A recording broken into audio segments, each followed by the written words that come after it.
Tonight, a star witness with a very bad memory at best in the continuing saga of Fulton County DA Fani Willis. You saw the star witness last week, but if you blinked, you missed him, and I'm going to tell you why. But today, nobody could miss him. He was on the witness stand for hours. So who was the star witness? Well, it was Special Prosecutor Nathan Wade's ex-divorce lawyer, and maybe now ex-friend after today, Terrence Bradley. Here is a little taste of how Bradley's testimony went. Do you remember telling me that it started when she left the DA's office and was a judge in South Fulton? I see the message there, but I don't recall. I do see that message, but I do not recall. You don't recall texting this? I look back at my text messages through that we've had. I see that message, but I do not recall that. At that point, had they begun their romantic relationship? Of 2022. January 25th, 2021, I'm sorry. When you got your first contract? I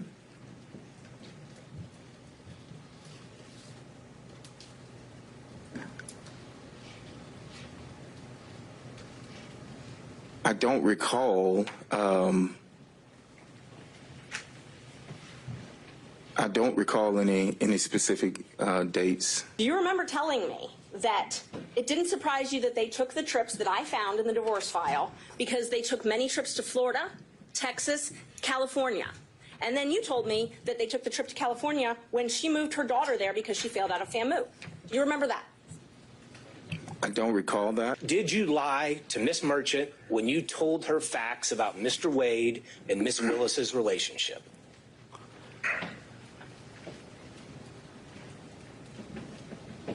Not that I recall. I don't recall. I don't recall ever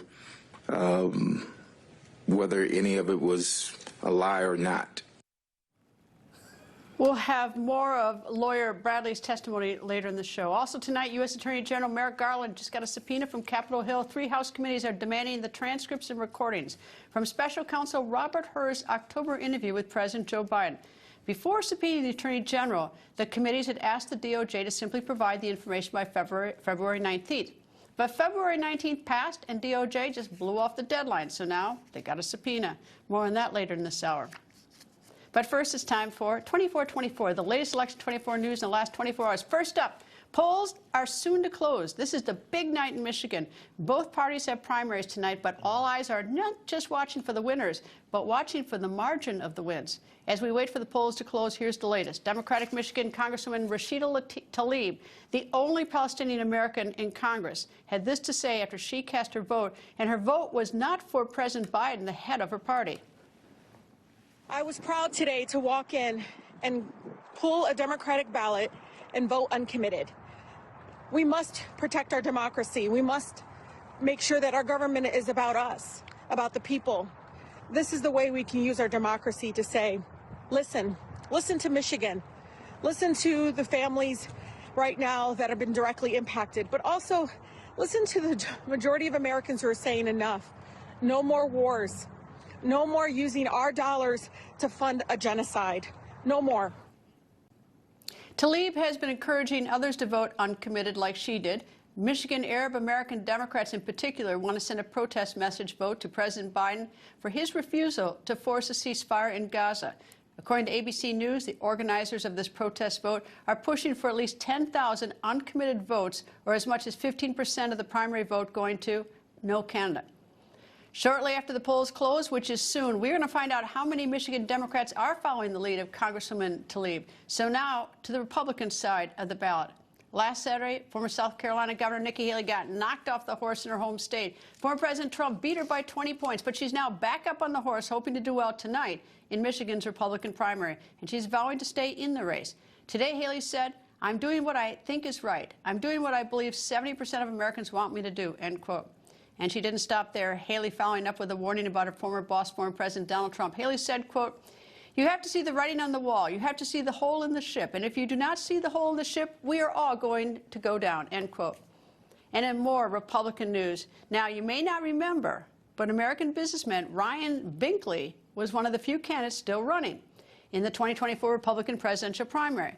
But today, the 2024 hopeful took to X, formerly known as Twitter, to tweet in part, quote, Today, I'm suspending my campaign for the presidency of the United States of America and offering my endorsement and unwavering support for President Trump, end quote. And next up, last night, President Joe Biden was asked what his 2024 agenda would look like. Here's what he had to say. Look, the 2020 agenda is to finish the job.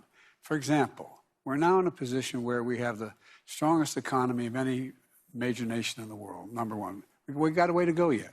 Inflation is down, 880,000 manufacturing jobs. You know, we have 14 million new jobs. The unemployment rate is the lowest it's been for the longest time. We're building wealth for people. But we have to do more. I think the president meant 2024 agenda and not 2020 agenda. And after that, the president was asked how he addresses voters who are concerned about his age. Here's what he said. Well, a couple things. Number one, you got to take a look at the other guy. He's about as old as I am, but he can't remember his wife's name. Number two, it's about how old your ideas are. Look, I mean, this is a guy who wants to take us back. He wants to take us back on Roe v. Wade. He wants to take us back on a whole range of issues that are 50, 60 years, they've been solid American positions. And I really think his views on where to take America are older than, anyway, I don't want to get going. According to the protest group Jewish Voices for Peace, and to be clear, members of the group are Jewish people protesting for an immediate ceasefire in Gaza. And according to the group, last night about 50 of their pro-Palestine protesters were arrested outside President Biden's interview at the NBC headquarters in New York City. The protesters were unhappy with his handling of the Middle East crisis. And in more President Biden news, it is now coming to light that some people who worked in former President Barack Obama's administration and worked directly with Biden when he was vice president are now voicing concern about Biden's age. Here's former chief speechwriter for Obama, Jon Favreau, on the topic. If you watch Joe Biden speak, oftentimes he sounds frail, and he sounds more frail than he used to, even in 2019 and 2020. The voice sounds frail, and he shuffles more because of the arthritis in his back. He is mumbly when world events seem like they are overtaking him, and he's not out there enough forcefully. That's what's getting people concerned. You all come. And Favreau is not the only one. Here's former Obama senior advisor Dan Pfeiffer. It is a very real issue. Biden can't assuage those concerns, particularly among his voters from 2020, then I don't think he can win the election. So it in some ways, it's the crux for his campaign. It's like the first strategic priority is to address that. There's a segment of voters who have decided, as of right now, I think their minds can be changed, but have decided that Joe Biden is too old for the job and can't do it. So they're not going to listen to anything else he says. And it's not just alums from Obama's administration who are voicing concern about President Biden's age. Democrat 2024 hopeful and Biden's competitor for the Democratic nomination, Minnesota Congressman Dean Phillips, took to X to tweet, quote, "How long can Democrats of influence knowingly propagate the delusion that President Biden can serve until 2029, let alone win this election? The cowardice is staggering," end quote. And lastly, as President Biden and former President Trump are preparing for their dueling border trips this Thursday, each 2024 hopeful took swipes at the opposing side. Yesterday, President Biden tweeted, quote, "This week I will travel to Brownsville, Texas to meet with U.S. Border Patrol agents, law enforcement, local leaders. House Republicans should stop playing politics and pass the bipartisan border agreement we reached in the Senate, the toughest and fairest reforms in decades," end quote. And of course, former President Donald Trump had some words for President Joe Biden. Trump posted on Truth Social in part, quote, "Crooked Joe Biden's border invasion is destroying our country and killing our citizens. The horrible murder of 22-year-old Laken Riley at the University of Georgia should never have happened. The monster who took her life illegally entered our country in 2022 and then was released again by radical Democrats in New York after injuring a child," end quote. Former U.S. Senator, former Pennsylvania Rick Santorum, Senator from Pennsylvania, Rick Santorum joins us. Nice to see you, sir. Thank you, Greta. Good to be back with you. Nice to have you. You know, you hear everyone's obviously, we're all watching President Biden. And, you know, I think that he's making a big mistake to the American people by not coming out and doing a press conference, because every time he makes a mistake, we seize upon it. He says 2020 agenda, and we all go, oh, he meant 2024. But then you've got Jon Favreau saying mumbly, that he's mumbly, which now if Biden had said mumbly, we would have been talking about that. But, you know, what's going to happen in the Democratic Party? It's a problem he can't fix. I mean, you simply don't get better. I mean, when you have, when you're old and you are losing certain functions, the ability to speak clearly or to be able to walk aggressively. And I mean, when you decline at that age, you don't get better. And so the point that Dean Phillips made, which is, think of him now, but think of him 4.5, 5 years from now. Almost 5 years from now, he'll still be president. This is a serious problem that I think the Obama folks are right. A lot of people have baked this in, and they're not going to go back. Even if they know Trump, I mean, all these voters that realize that Biden is just too old, they know who Donald Trump is. They know what Donald Trump's about. They're not going to make Trump more of a boogeyman to overcome this. This is a closed deal on their part. What's interesting is that the sharpest Biden looks, because we don't have any access to him. He may be a lot sharper, but we only get a little glimpse of him. I don't know, and I'll give him the benefit of the doubt because I've been pounding that we need a press conference that he owes it to the American people. But the sharpest that he looks are in tweets. But I don't think he does his tweets. I'm certain it sure looks like President Trump does his tweets. Yeah. He does his own, but these other ones guaranteed. Joe Biden no, is not I don't doing think his so tweets. either. It's like we don't even know. We don't get to know him anymore. Everyone talks about, in person, he's so much better. A lot of these interviews that he does, are just in person. They're heavily edited. I don't think that one was edited. Do you think at NBC? His wasn't because it's in front of a live audience. But I'm saying most of these interviews that you see with Biden that are, quote, longer form are done as you do a bunch of them. They're heavily edited. And I don't do edited. Well, but I'm saying. I'm just saying. Oddly enough, I always hate edited interviews because even if you do it even if your mother edits it, she's you're gonna be unhappy. But I guarantee you that's a condition of Biden doing the interview, that they have the right to edit the interview. And so if any news organization does that, if you're letting the interviewee edit it. I guarantee you a lot of these favorable news shows edit these things out to make sure. Well, they're not doing a particularly good job. I mean, if they're doing that because he's not looking better. Well, the point is there isn't the idea that they were saying, well, there's a one-on-one, he's really good and he's really on top of it. You get to see him one-on-one, and he's not really good and he's not really on top of it. Well, he should be answering questions to American people at a press conference so that we can decide for ourselves instead of having to rely on political or something else. All right, let me turn to... It's malpractice to put him in front of a camera like that. All right. Politically. Governor Nikki Haley, do you have a problem with her staying in the race? I do not. I don't. Look, she can stay in the race as long as she can afford to stay in the race. There is, after... How does it hurt Trump? How does it hurt Trump? It hurts Trump. The only way it really hurts Trump is that he can't begin to consolidate the RNC and all these other groups that until he is the presumptive nominee, they can't participate in helping his campaign. We're talking about a couple of weeks here. After Super Tuesday, there will be enough, Trump should have enough delegates to where he becomes the presumptive nominee. Once that happens, then all of these things can start consolidating. What do you get? He already does control it, it seems like. Well, no. When I say that, that means he has won enough delegates to have a majority at the convention.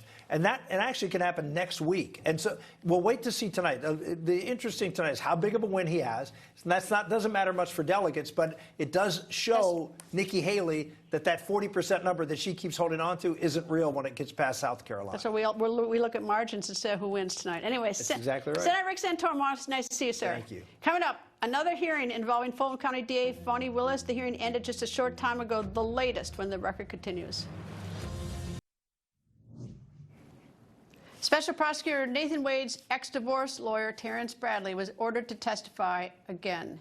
Yesterday, Judge Scott McAfee ruled that some of Wade's communications with his former lawyer, Nathan Wade, would not be covered by the attorney-client privilege. So today, Wade's ex-lawyer, back on the stand, under oath, faced a second round of questioning. Here's some of that testimony. What did you learn from Mr. Wade? I was clarified that's where you learned it from. About Mr. Wade and Ms. Willis meeting at Evans' office together.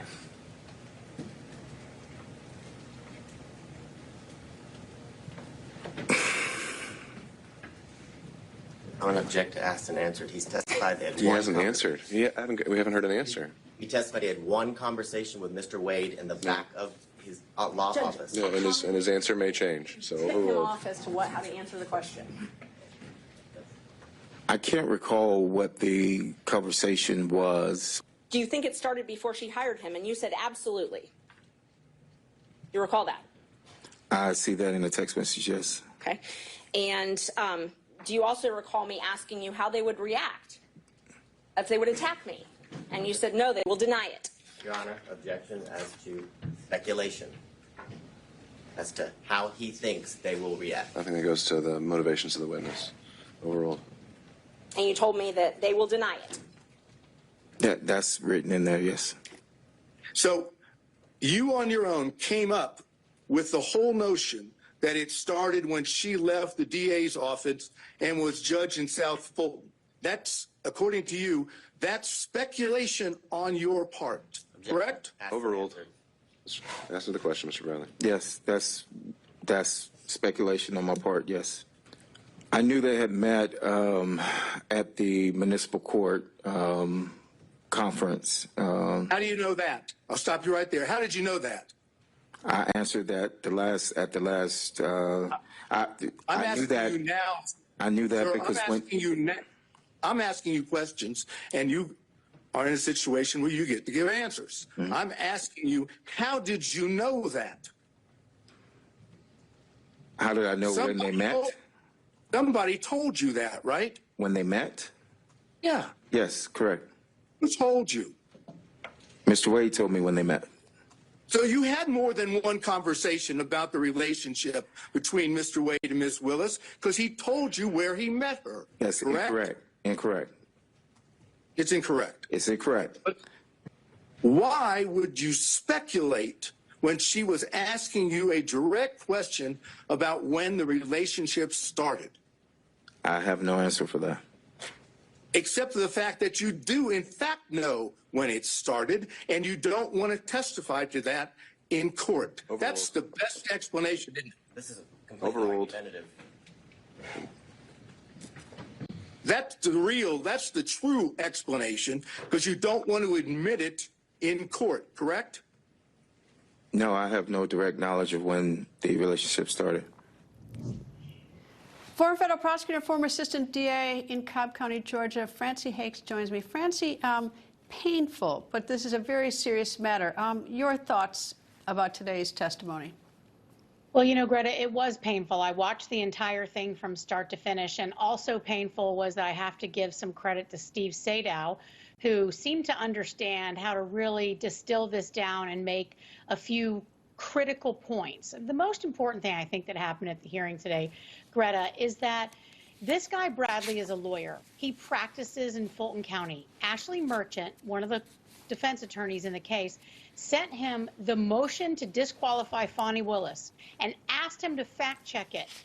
And he did so and gave her some more information. And now he's trying to weasel out of it, I think, as Sadow or one of the other lawyers said, mostly because he understands that if he gives the date and if he gives details about when they met, he's going to prove them to be liars and perjurers in court. And he just doesn't want to do it.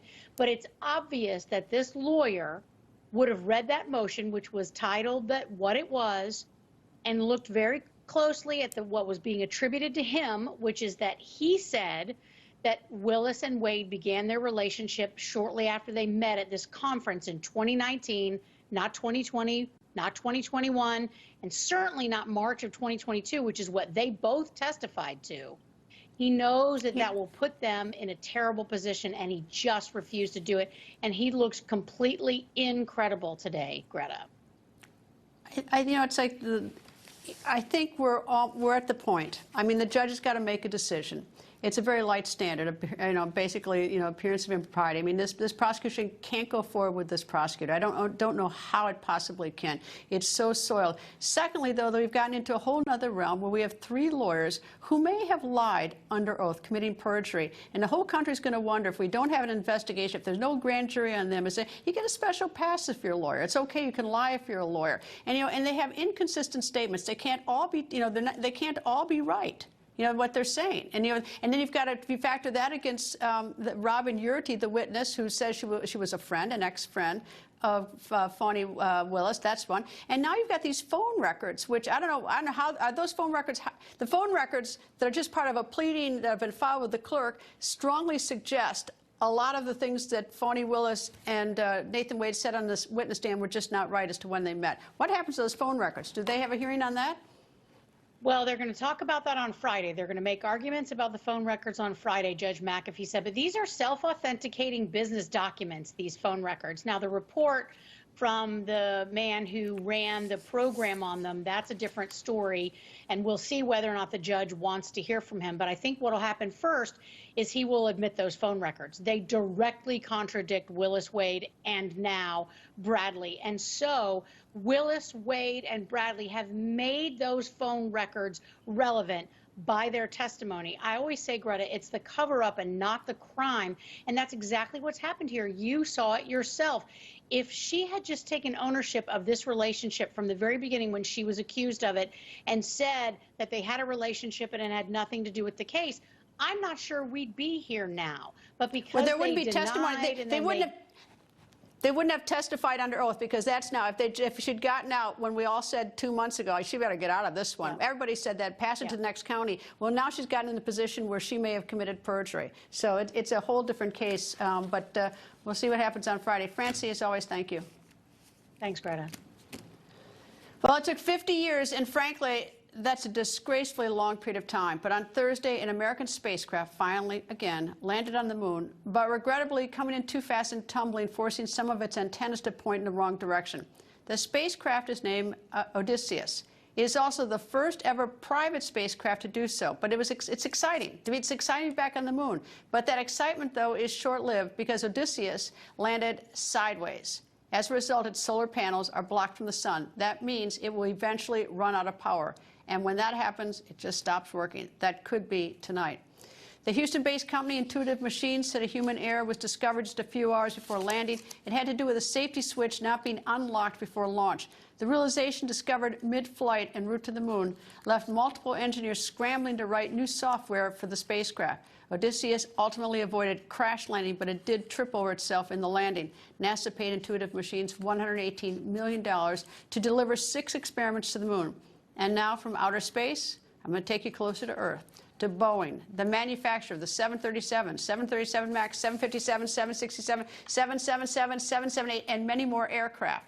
A report from an FAA panel investigating Boeing's safety management processes says in part that the panel, quote, observed a disconnect between Boeing's senior management and other members of the organization on safety culture, end of quote.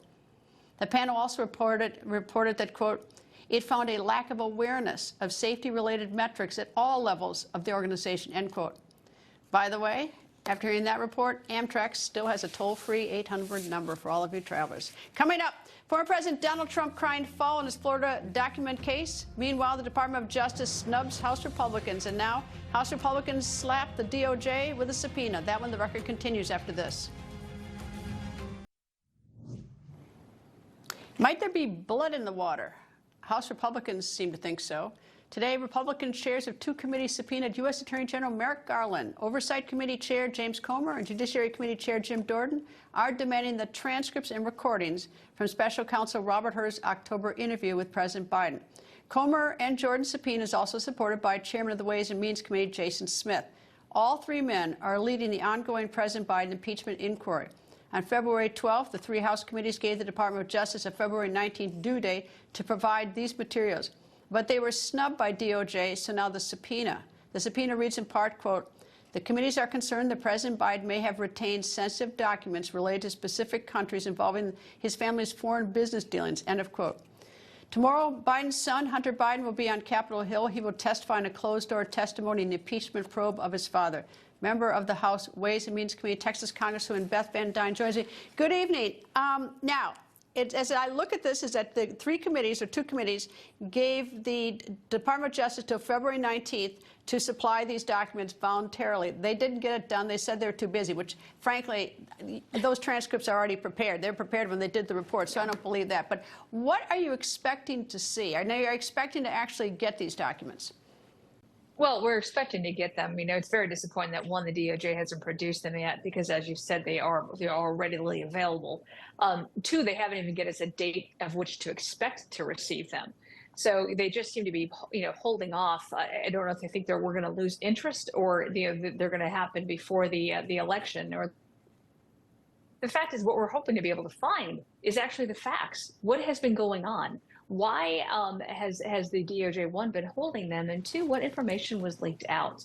Are there documents that would link the family, the Biden family, with being compromised with countries like Ukraine or Russia or Kazakhstan or some of the others? We need to be able to find that information out, because what we found is it does seem like an absolute two-tier justice system so far. Well, the irony of it is that you've subpoenaed the Attorney General of the United States, and if he doesn't comply with the full House votes to compel compliance, and then it would be of contempt of Congress, and then it'd be up to the Attorney General of the United States to decide whether to prosecute himself or not.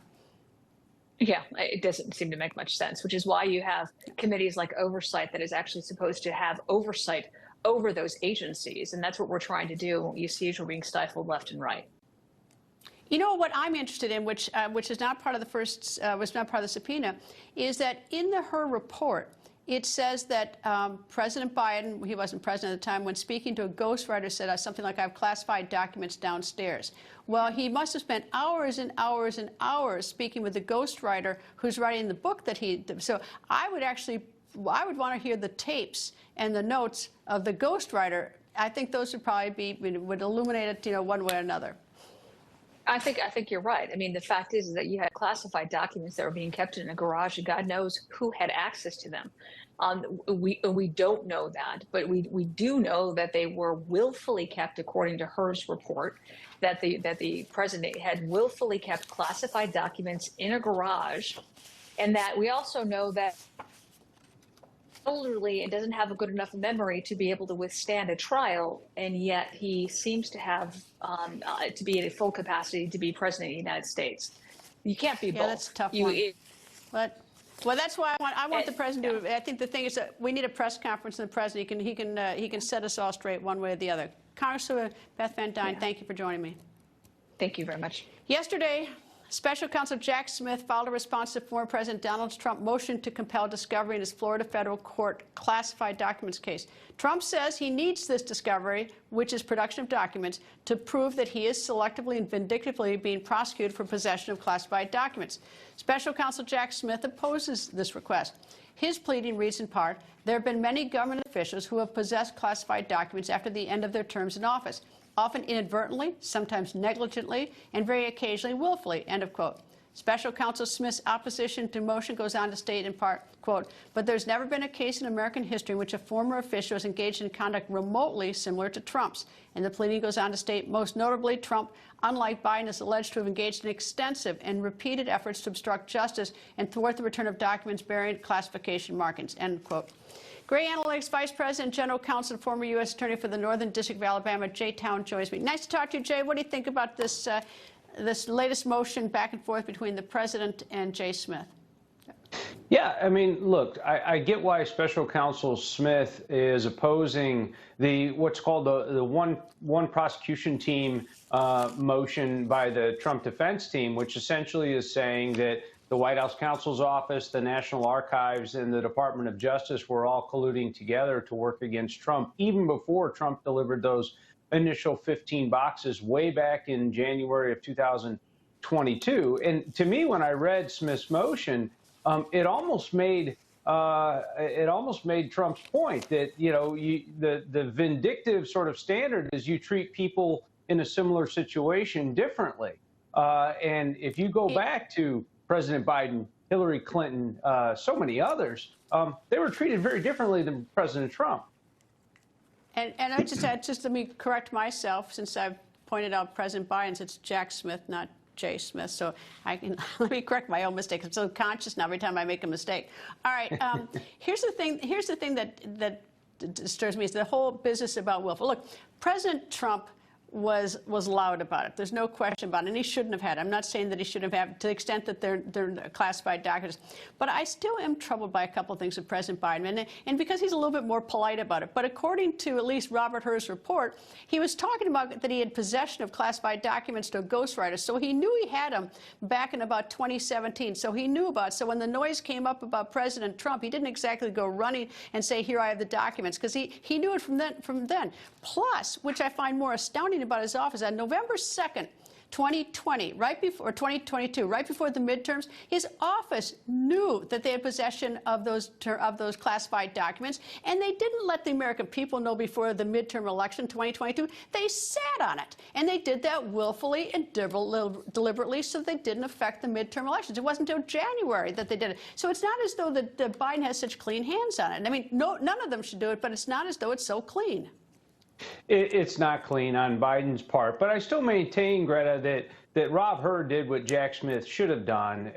Historically, especially with vice presidents and presidents, these cases are declined because, look, these are our executives. But, in your lead in there, you were talking about how the stark difference between Trump's behavior and Biden's behavior. Let me just say this about that, because I think thou dost protest too much.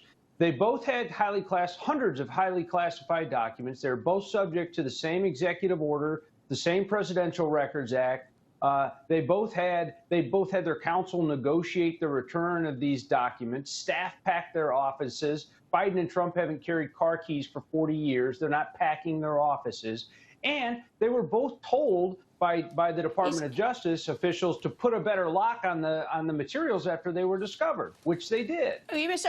Well, there's also one other, I think, very important fact. I think people don't. I mean, I know all the controversy, but President Trump had the authority, whether he did or not, to say these are not classified. That's the only person who can. Everybody else down the line is. But even beyond that, looking at this globally, you take the classified documents in the socks that Clinton had, the Hillary Clinton on her server, Vice President Biden in his garage next to the Corvette, and Trump in the bathroom at Mar-a-Lago. They all should not have had them, but I would bet my right arm that not one of them was going to sell them to the Iranians, to Kim Jong-un or anything. They're all just sloppy. And yet, so now everybody gets it. You're not supposed to take classified documents. They're spending all this money and all this investigation, and it does then become really rather silly. It's serious. You're not supposed to possess them. But really, was any one of them going to do anything bad with them?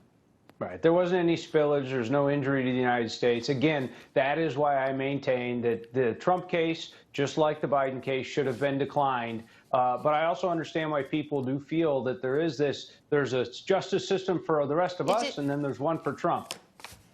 I know. It's oftentimes, unfortunately, in this town, picking sides, not looking at facts or using judgment. J-Town, thank you. Thanks, Fred. Still ahead. An illegal immigrant accused of murder on a young nursing student, her skull disfigured. That one, the record continues. She showed incredible wisdom throughout her friendships. Many sisters have shared that she was the best listener. She would allow you to ramble on about how your day was or how your life had been lately, and she soaked it up intently. Her wisdom flowed throughout all aspects of her life as she had an eye for those who were secretly struggling. If you see something, say something. That is the best way to honor these lives going forward. We all carry that responsibility now. Last night, hundreds of Georgia students and faculty members gathered to remember 22-year-old nursing student Laken Riley. Last week on the University of Georgia campus, in broad daylight, Riley was dragged from an intramural field to a secluded area where she was murdered. The killing so brutal, Riley's skull was quoted as being disfigured. Police say Riley went on the morning run and just never returned. About noon, her roommate reported her missing. The same day, Riley's body was found in a patch of forest near a lake. Police have charged Jose Antonio Ibarra for the grisly murder. Ibarra is a 26-year-old illegal immigrant from Venezuela. The charges against Ibarra so far include murder, aggravated assault, false imprisonment, kidnapping, hindering a 911 call, and concealing the death of another. By the way, the hindering of a 911 call account stems from Riley's attempt to call for help. According to Immigration and Customs Enforcement officials, Ibarra has a criminal history. In August 2023, the illegal immigrant was charged with endangering a minor when he was caught driving an unregistered car with his child inside. Multiple reports also say that Ibarra was working for delivery services such as DoorDash and Uber Eats. Back in 2022, immigration officials say Ibarra illegally crossed into the United States near El Paso, Texas. At the time of his illegal entry, Ibarra was stopped but paroled and released pending further processing. He then made his way to New York City. There he was arrested but then released by the NYPD before a detainer by ICE could be issued to hold him. Not only is Ibarra under arrest, but so now is his brother, Diego Ibarra. The two illegal immigrants have been living in an apartment complex 1 mile from the site where the nursing student Riley was slain. The Justice Department says Diego Ibarra was arrested for possessing a fake green card. On February 6th of this month, Diego used the fake card to get a temporary job on the campus as a dishwasher. However, he failed to submit further documentation to keep his job. University spokesperson says Diego was never paid by the university and was fired. Fellow Newsmax host Bob Sellers joins me. Bob, not much you can say. You've got 2 girls in college, I think, so these stories hit everybody. You don't have kids in college, but this Ibarra, the one who's accused of murder, he worked for DoorDash and Uber. I mean, when you're a gig driver like that, do they have? What do you have to do to get a job with them? Do you have to be an American citizen, have to be a resident? Does anybody get to get these jobs? Well, first of all, we shouldn't just stay focused, in my opinion, on DoorDash and Uber Eats, because it's an overall problem. But to answer your question, they take applications online. You know, they're kind of spread out all over the United States. So you can lie online pretty easily. And this whole system starts with the breaking down of the border and people coming across, and there's catch and release. So if you go and you say, well, I'm filing for asylum, which 90% of people do not qualify for, they're given a date down the road, years down the road, and then they're released, catch and release. They're released into the United States. But once here, they've got to survive. They need a job. Okay, that's supposed to take 6 months before you get an employment authorization document. But if you skipped out on your asylum hearing, yes, and you could still get, which many do. Okay, well, I think most do. I mean, I think that's a given. I mean, because we can't possibly process the volume of people for asylum. That's just not working. But if you get through and you blow off your date to return, yes, can you and then can you still work legally? Forget about the legal part. That's what this comes down to. But that's why I ask these companies, and I just picked DoorDash and Uber Eats because that's one. Can they hire you? Can they hire you? They're not supposed to hire people who are illegal. And so what is their obligation to check that out? Because I mean, as long as now, again, I'm not an expert on DoorDash and Uber Eats. I'm simply talking to people about how many employers are hiring illegals, keeping them off the books, and they're not required. They're supposed to. Yes, in New York, you're supposed to check for documentation. Federally, also check for documentation. But they don't do it in many cases. And even when they do, they're not allowed to ask for further verification in New York. So the whole system, the mayor of New York now is asking for quicker work approval for people to be able to, work permits to get those quicker. But a lot are still illegal. But in some ways, though, I suppose that's better because we need people to fill the jobs. If nobody else can do it, that's always a consideration. Theoretically. But at least if they're filing paperwork, like a work permit, at least we have some idea a little bit. Yes. So, I mean, that's better than nothing, I guess. Yes, but it's happening by the at least hundreds of thousands, if not by the millions. You have people coming in, and they're working according to the people that I talk to. There's no national E-Verify.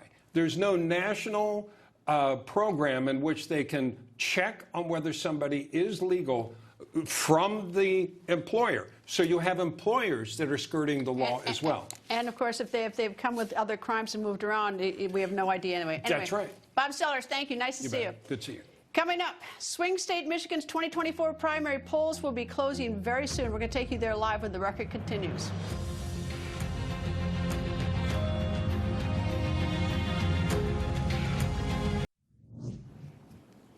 Michigan residents have just over 1 hour to cast their votes in the swing state's 2024 presidential primary. Polls are set to close at 8 p.m. Eastern. It's an hour and 8 minutes from now. Congress correspondent Leonardo Feldman is in Dearborn, Michigan with more. Leonardo, what's going on?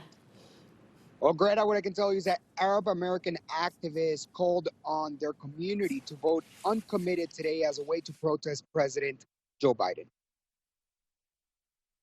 We're all voting uncommitted. Uncommitted. Can you tell me why? Well, because of the Biden administration and how they're treating the war in Gaza. I'm not happy with that. So I decided not to vote for Biden. He failed this. So even Donald Trump, I'm sorry, we as a Muslim American, we collected over 300,000 signatures for Donald Trump impeachment. Then we equate that there was not a single bomb in the world has dropped by Donald Trump. He's maybe just is a bigotry, anti-Islamic, racism and whatsoever, but the world did not experience a single bombing. Me personally, yes, I will vote for Donald Trump if Joe Biden is the candidate. Meanwhile, this is what auto workers think about Biden on primary day. This comes just over a month after union UAW endorsed him. So as an auto worker, how do you feel about Biden? He's all right. He's probably going to be the nominee, so didn't vote. I think we need youth. Okay, that's where the country needs to head.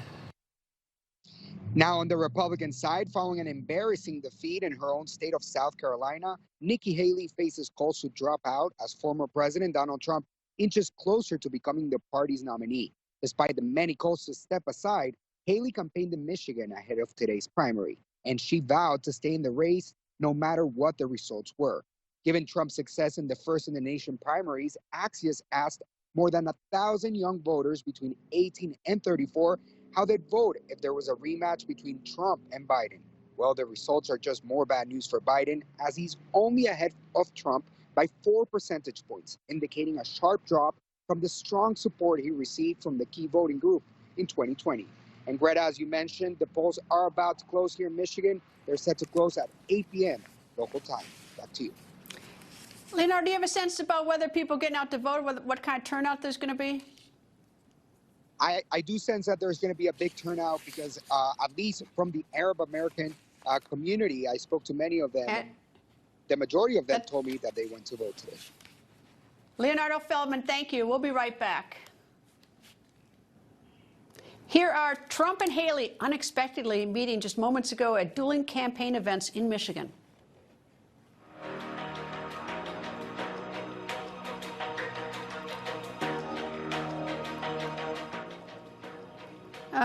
Oops, sorry. Once again, I guess someone in the control room hit the wrong button. That's actually a video from the Nashville Zoo, but it does look like the primaries. There's no Tennessee primary tonight, though. The primary in Michigan polls close in about 1 hour. Rob Schmidt tonight is up next.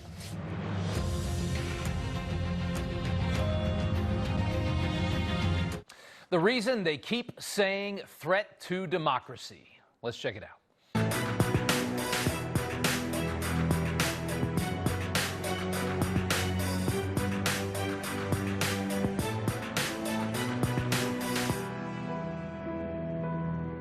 Welcome to Rob Schmidt Tonight. Every day, more Americans wake up to realize that those endlessly screaming threat to democracy are the real threat to pretty much everything.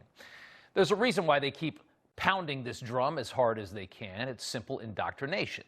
They know the most feeble-minded partisans will begin doing their work throughout this country, crushing dissent. People who once thought they stood for freedom will embrace their fascist tactics, convinced by MSNBC that those tactics are warranted. This is what we're seeing in the most hyper-politicized jurisdictions in this country right now. Leftist lawyers and judges using anti-American tactics against their political enemies and feeling fully justified in doing so. To any stable mind, the cases against Trump are all incredibly weak and very politicized. It's very obvious. It's very scary for most of us.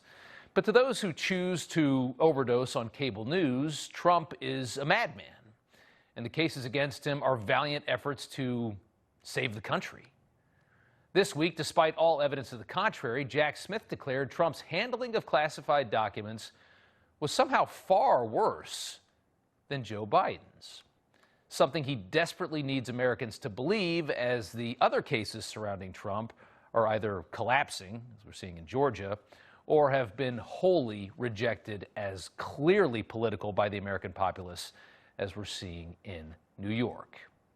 Jack Smith has tried to sell himself as a nonpartisan seeker of truth. Take a listen. We have one set of laws in this country, and they apply to everyone. Applying those laws, collecting facts, that's what determines the outcome of an investigation. Nothing more, and nothing less. Now, for Jack Smith to make this claim about Trump's case being far worse than Joe Biden's in handling the documents, he relies purely on Trump's alleged attempts to obstruct efforts to get those documents back from Mar-a-Lago. Jack Smith wholly ignores the fact that Biden's documents were the only ones that were illegally obtained. Somehow, in all of this, that just doesn't matter. Smith then goes further. He's forced to ignore other evidence that Biden and his team lied when they claimed to have unexpectedly discovered Joe Biden's documents, and evidence that shows the team actually found Biden's massive stash of stolen documents more than a year before they reported them, allowing many with no security clearance access to Biden's many, many boxes of stolen classified documents. It appears likely the Biden team was working vigorously to evade a larger scandal, clean things up for a year before reporting this crime, which is what it was in Joe Biden's case, minimize a pending disaster for the president. After all, as this was all going on, Joe Biden was running around holier than thou, making comments like this. When you saw the photograph of the top secret documents laid out on the floor at Mar-a-Lago, what did you think to yourself, looking at that image? How that could possibly happen, how anyone could be that irresponsible. It's just too good. And yet somehow the damning evidence against Biden means nothing. Smith and the DOJ have given the flimsiest excuses as to why, and the Biden-loving corporate media lapped them up and parroted them to the brain-dead mainstream media-consuming public. In truth, Biden has been far worse than Trump on classified documents, and as soon as it looked like there was evidence of obstruction in his case, Special Counsel Robert Hur swiftly ended the investigation and recommended no charges, as Jack Smith worked to imprison Biden's political rival for the same.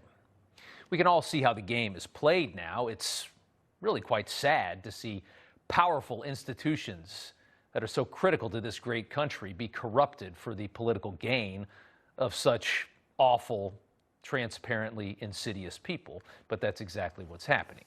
And even people who can't stand Donald Trump can see what's happening. Last week, the last person in the world you'd expect to defend Trump did just that in an op-ed in the Wall Street Journal.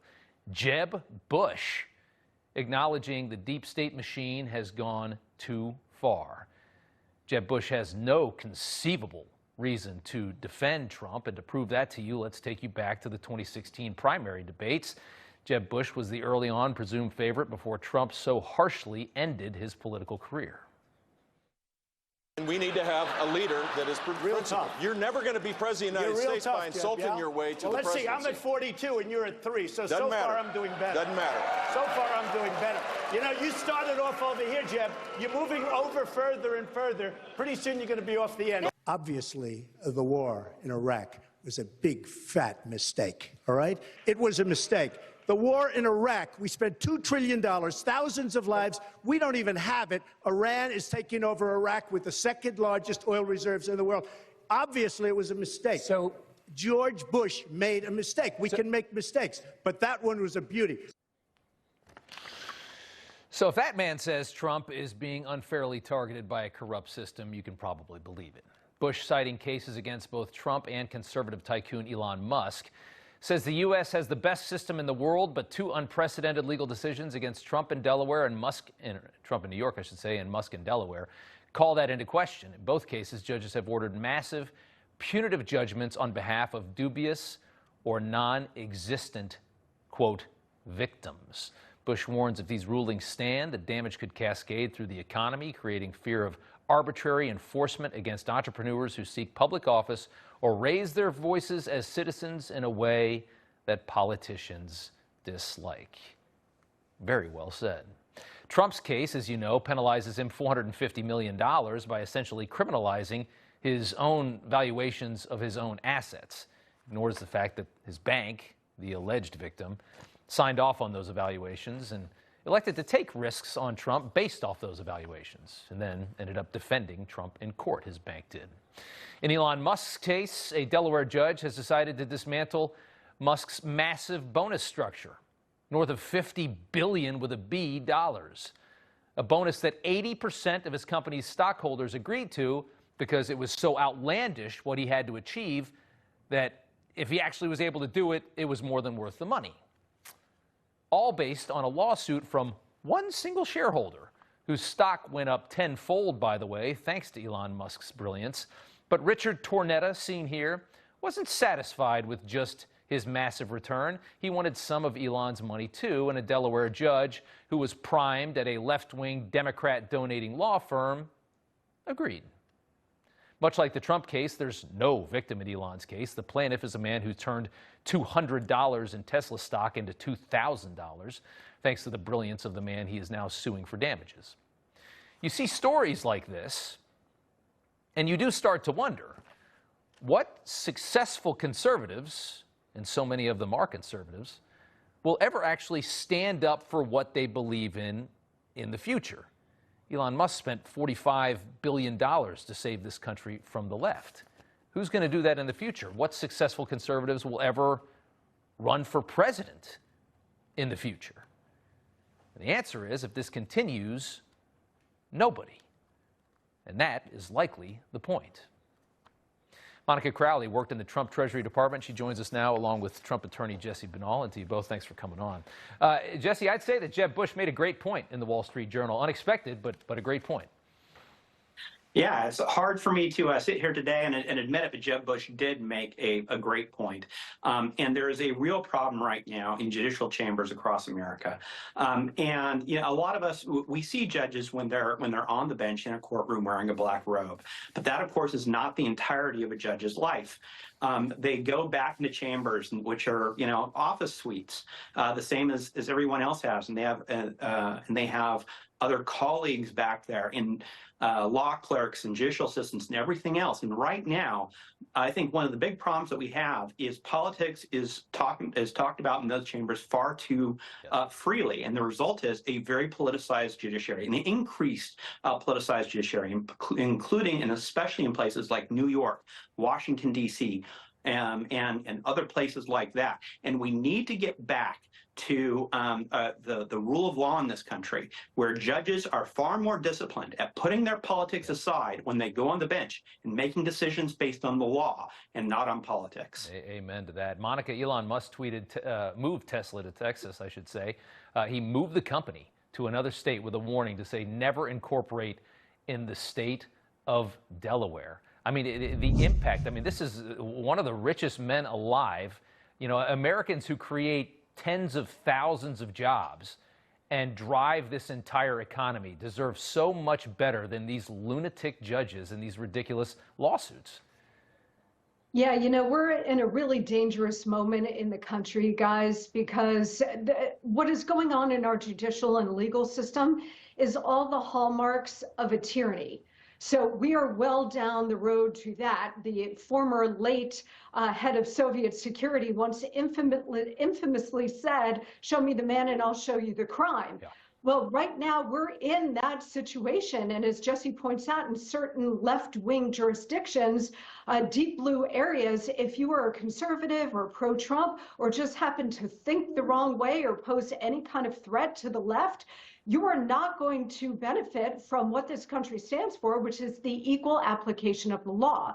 You are going to be railroaded based on your political beliefs. That is an arbitrary application of the law. And, you know, for regular Americans who aren't Donald Trump or maybe the nonviolent January 6th defendants who are still sitting in prison now without due process, you might think it's not going to come for you. But the lesson of every tyranny, once you start down the slippery slope, is that it comes for everybody eventually. That's so well said. Jesse, today, Judiciary and Oversight issued a subpoena to Merrick Garland. They want Robert Hur's full transcribed interview with Joe Biden. As we know, Hur rushed to end this case when there started to become questions surrounding the timeline of when those documents were found, because at the end of the day, there's no way that they could have the cases be identical between Trump and Biden on documents, because that was one of the best chances that they had of shutting Trump down. Yeah, that's right. And yeah, we can say follow the money here. Follow the money that Hur spent as opposed to the money that Jack Smith spent.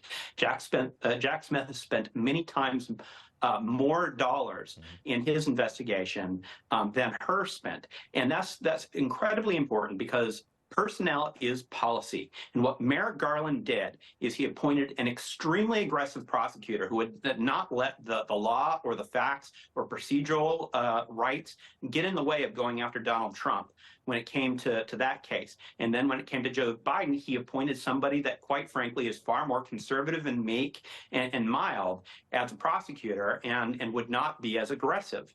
And so we should see the full transcript. And we also need to remember that the reason that one of the important reasons that Hur decided not to prosecute Joe Biden is because he's too mentally feeble. And so what we see time and time again here is that all these cases are about interference in the 2024 presidential election. Yeah, that's right. Monica, imagine, what would be elicited from an investigation with the weight that they put on Trump. Imagine that same amount of pressure and weight put on an investigation into Nancy Pelosi, Joe Biden. I mean, can you fathom what that would elicit? Well, they'd all be in prison right now if we actually had real investigations going into Mrs. Clinton, the Obamas, John Brennan, James Clapper, the entire security state, the FBI, James Comer. They'd all be in jail right now. But unfortunately, they're all walking free and in many cases still in positions of power, which they continue to abuse. The left are masters of projection. So they accuse our side of what they themselves are doing and are guilty of. And everything that they have thrown at Donald Trump are crimes that Donald Trump did not commit, but that they themselves have committed. And it's a massive deflection move. It's Orwellian, and it has no place in the American Republic. But here we are, and the American people need to understand that the hour is very late in this country. I think that's true. That's scary, and that's true. And this is a major year and a major election coming up. Jesse Binnall and Monica Crowley, thank you both so much. Thanks, Thank you. Rob.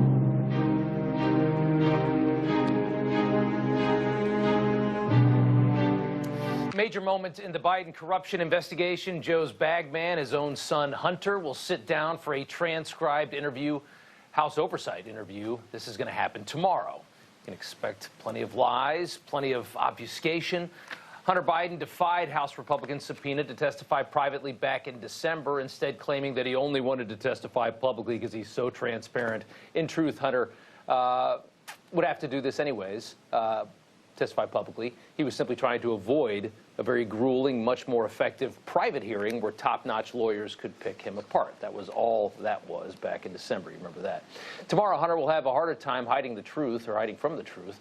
Hunter will likely be faced with evidence like this text message that he sent to a Chinese communist. I'm sitting here with my father. I'd like to understand why the commitment made has not been fulfilled. Goes on to threaten this man, Zhao, saying, I will make certain that between the man sitting next to me and every person he knows and my ability to forever hold a grudge, that you will regret not following my direction. And then 9 days later, $5 million is wired to an entity that's jointly controlled by Hunter Biden. Same day, $400,000 gets moved to Hunter's personal account. A few weeks later, Joe Biden gets 10% of $400,000, a check for $40,000. So how can Republicans take this evidence and corner Hunter Biden tomorrow? That's the big question. Congressman Byron Donalds is on the House Oversight Committee. He and his team have been prepping for this moment for months. And, sir, it's very good to have you back on the show. Tell us, what's the methodology to this? How do you got this big moment, how do you make the most out of it? Well, I won't get too much into what the attorneys are going to do tomorrow, but what I will say is that there is massive amounts of evidence that Hunter Biden was the tip of the spear of the Biden crime family, their influence peddling scheme. So the first part is you have to get him on the record of his business dealings, in my view. Second part is bring in the actual financial documents that we've been able to subpoena and have him actually explain in detail what's going on around these financial transactions. The third piece is going to be the trickiest, because obviously what the Bidens did when they set up this entire scheme is that they wanted to give Joe Biden plausible deniability. That's why you have 20 shell companies. That is why you have money being moved from company to company, family members getting a piece, Joe Biden getting a piece a couple weeks later. All these things are in tow. One key question I have is that, are there any loan documents between Hunter Biden and Joe Biden, between Hunter Biden and Jim Biden, between Jim Biden and Joe Biden? Because they like to talk about, oh, these are loan repayments, but where are the documents? Is it just, a handshake and a wink and a nod? If that's the case, okay, but we need that stuff on the record so we can finish our investigation. Yeah, well, I mean, we've heard from, experts, people that look at this stuff for a living, and they say the most obvious is they always turn it into a loan repayment of some kind. That's a very obvious method of trying to get around what you're trying to avoid prosecution for whatever you're into, is you try to turn it into a loan document. Curious how Hunter is going to respond to text messages like this one. To his daughter back in 2019, reading in part, "I hope you all can do what I did and pay for everything for this entire family for 30 years, but don't worry, unlike Pop, I won't make you give me half my salary." Are text messages like that going to be brought up during this deposition? I totally believe that they are. He's going to have to give an answer that's going to actually make any sense in reality. Look, the truth is that Hunter Biden would have never had any ability to make any of this money if his daddy, Joe Biden, wasn't allowing him to violate the Foreign Agents Registration Act. That's what was allowed here. Hunter Biden was allowed to be on Air Force 2 multiple times, going to all these countries within Joe Biden's portfolio when he was vice president. He was allowed to put his dad on the phone with business associates. We have testimony from many people involved in this scheme that Joe Biden would get on the phone with business associates. And again, look, people saying, oh, well, Joe Biden, did he orchestrate this or did he orchestrate that? That is the stuff that we still have to go through and find out. But the fact that he was allowed to be a part of the scheme, and he did take money, let me stress, he did take money that came from this scheme, demonstrates that there was bribery that was going on, and it was public corruption that was going on. I mean, he used aliases. I don't understand. It's so unbelievable to watch the deniers of this. Just, I mean, it's like, it's mind-boggling to how sycophantic the media has been to protect Joe Biden. Other Democrats in the House and the Senate, I guess you should expect that they're gonna do anything they can. But I mean, you got a guy in the White House that had several aliases and was using them in thousands of emails. I'm Robin L. Ware. I mean, who in the hell needs an alias if you're not doing something wrong? There's a new Axios exclusive with Hunter Biden. The headline reads, "Hunter Biden sees his sobriety as key to keeping Trump from winning." Hunter telling Axios, "I have something much bigger than even myself at stake. We're in the middle of a fight for the future of democracy." We know what he is, and we've seen so much evidence of what he is, and they paint this picture of this just kid with a heart of gold who's just trying his best and wants to help save democracy with Joe Biden.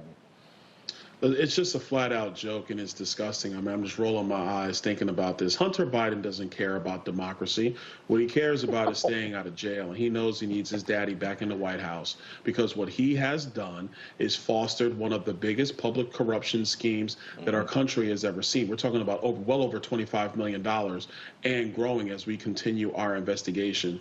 And you could tell how much that the mainstream media is trying to cover up. Their excuse now for the Bidens is, oh, well, everybody's family does this. There's somebody who's in high office. Members of the family are over there making deals. That is not true. Everybody does not do this. No. And if these deals were on the up and up, then why would you need 20 shell companies? If they were on the up and up, then why was Hunter Biden evading taxes? And if they were on the up and up, then why does every bank that did business with Hunter Biden and Jim Biden say that the movements of cash from account to account is reminiscent of a money laundering or a tax evasion scheme? They were trying to hide these funds from the American people. They did not want anybody to know what was going on. Not everybody operates like that in Washington, D.C. This family is corrupt, and they need to be held accountable. Very well said. Congressman Byron Donalds, Great conversation. We appreciate it, sir. Thank you so much. Anytime. All right, on immigration, Joe Biden finds himself in his deepest hole yet. The latest polls have Biden in the 20s as far as approval on immigration. It's hard to get that low. Americans clearly understand Biden decimated the country's sovereignty for political gain, and most find it despicable to see him playing political games with the issue because he now needs to win an election. That really infuriates Americans. Last night, Biden found himself on NBC, probably not sure how he got there. A lame softball interview with liberal dweeb Seth Meyers. On immigration, Meyers let Biden pretend that he's really fighting to secure your border, but dagnabbit, Trump won't let him. We're going to pass that border. It's overwhelmingly supported by Republicans and Democrats in the House and Senate. I was told that Trump was picking up the phone, calling the Speaker of the House saying, don't let it pass. Why? Not because he doesn't think it's good, because it will benefit Biden. That's no way to run a country. That's no way to deal. You deserve so much better. Indiana Senator Mike Braun is much better, and he joins us now. Sir, good to have you on. Your response to that claim and the fact that he gets away with this with the mainstream press? I don't know how you can say that with a straight face. And let's go back to where it was, where Trump had it, which would have been 15 to 20,000 a month. He immediately took the same legislative template and undid all of that. And then the bill that they're talking about would have codified illegal immigration at 8 to 10 times the level of that. What is amazing to me, being here for the time, is that how Democrats think they can do anything, spin the narrative, and then come out landing on their feet. We have to be quicker ourselves, and on this one, there's no way you wiggle out of this. He declared open borders. What bothers me is the security risk of having now close to 150 nationalities coming across it, a new category called gotaways. No way. They'll try it, Rob. They won't get away with it. It's up to all of us to make sure they're held accountable. Yeah, I mean, and you're exactly right. They do this on every issue. I mean, they spike the hell out of energy prices to appease the far left, and then right before the election, they do everything they can to make gas prices cheaper, and then they brag about how they're helping with gas prices. On immigration, they just dump it all into this country, and then they try and fix it right before the election. It's so despicable to treat the people that you've been elected to govern this way. And they have nothing but, I mean, disdain, I think, for the American people. And they feel like because they control the media that they can get away with ruining everything and just fix it a little bit right before an election. It reminds me of the black community. They show up to the black community right before they need the votes and say, we're here for you. And then they disappear for 3 years and they do it again because they think they can. And not to mention the fact that the biggest crisis we had as an economy was on the heels of COVID, when they took that and took advantage of it, get inflation and unemployment levels up to record highs, and then brag about bringing them down. Not to mention debt that they have established as a new normal of not $1 trillion a year. It's $1 trillion every 6 months. That's been solely on them because the structural deficit that Trump dealt with was $1 trillion. The money that was borrowed on COVID alone, that was one thing. But then they took that crisis and spun it into the sugar high economy we got, and then brag about it in a way that it's good. Bidenomics. We got so much material to work with. We just better litigate it correctly. That's exactly right. You got to remind people, because you don't have nearly as much of the media, I should say. I mean, they've got about 80% of the eyeballs watching their media is the sad reality when you put them all together.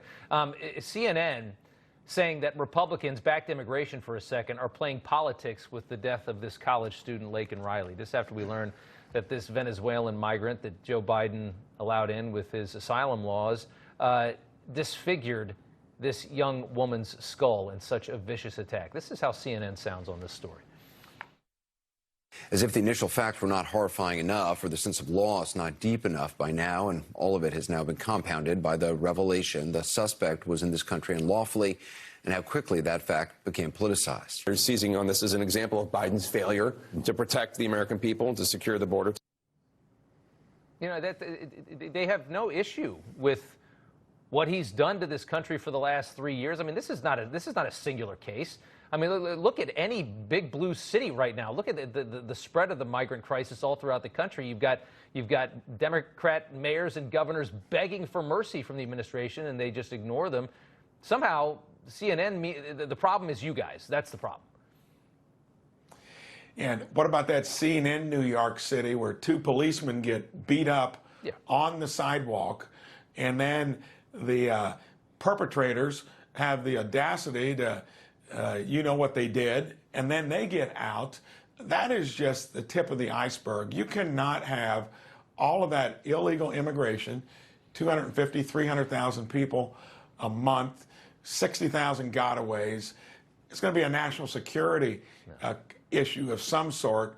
I can't imagine the number of people that have come into this country that have never wanted to talk to the Border Patrol, and the fact that people are flying in to Mexico City with luggage and coming across, as well as now the northern border is being breached. They can do whatever they think they can get by with. They get by with a lot.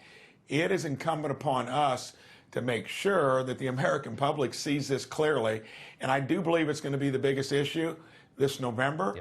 And I think all states are going to be involved in litigating it. Yeah, well said. That Bloomberg headline says that Venezuela is getting safer because all the bad people are leaving the country. Those are all our new neighbors now. So this is the policies of this administration. Remember that in November. Senator Braun from Indiana, we appreciate it, sir. Thank you so much. You're welcome.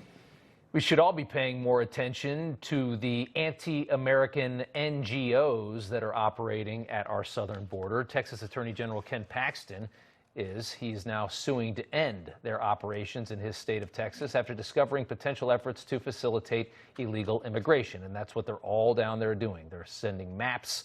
They're bringing people in every way they can because these are not patriotic NGOs. These are people that are globalists and they hate this country. These NGOs occupy a legal gray area at the border, to say the least. Our border correspondent Jason Jones has more on them.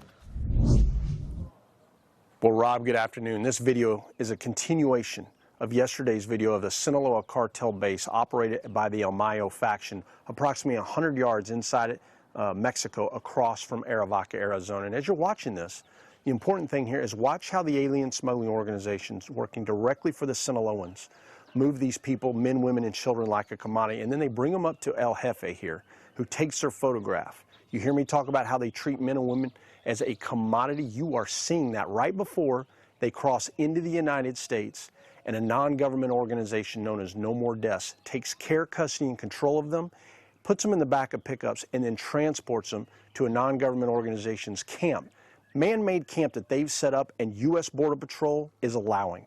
I want you to know that what you're seeing is a violation of USC 1324. You cannot bring in, harbor, transport, or have in your care, custody, and control people who just crossed illegally into the United States. It's a two-tier justice system, and I can't believe that we're reporting on this day in, day out, and the U.S. government is doing nothing, Rob. Back to you. Doing nothing. They're paying for it. Jason Jones, thank you so much.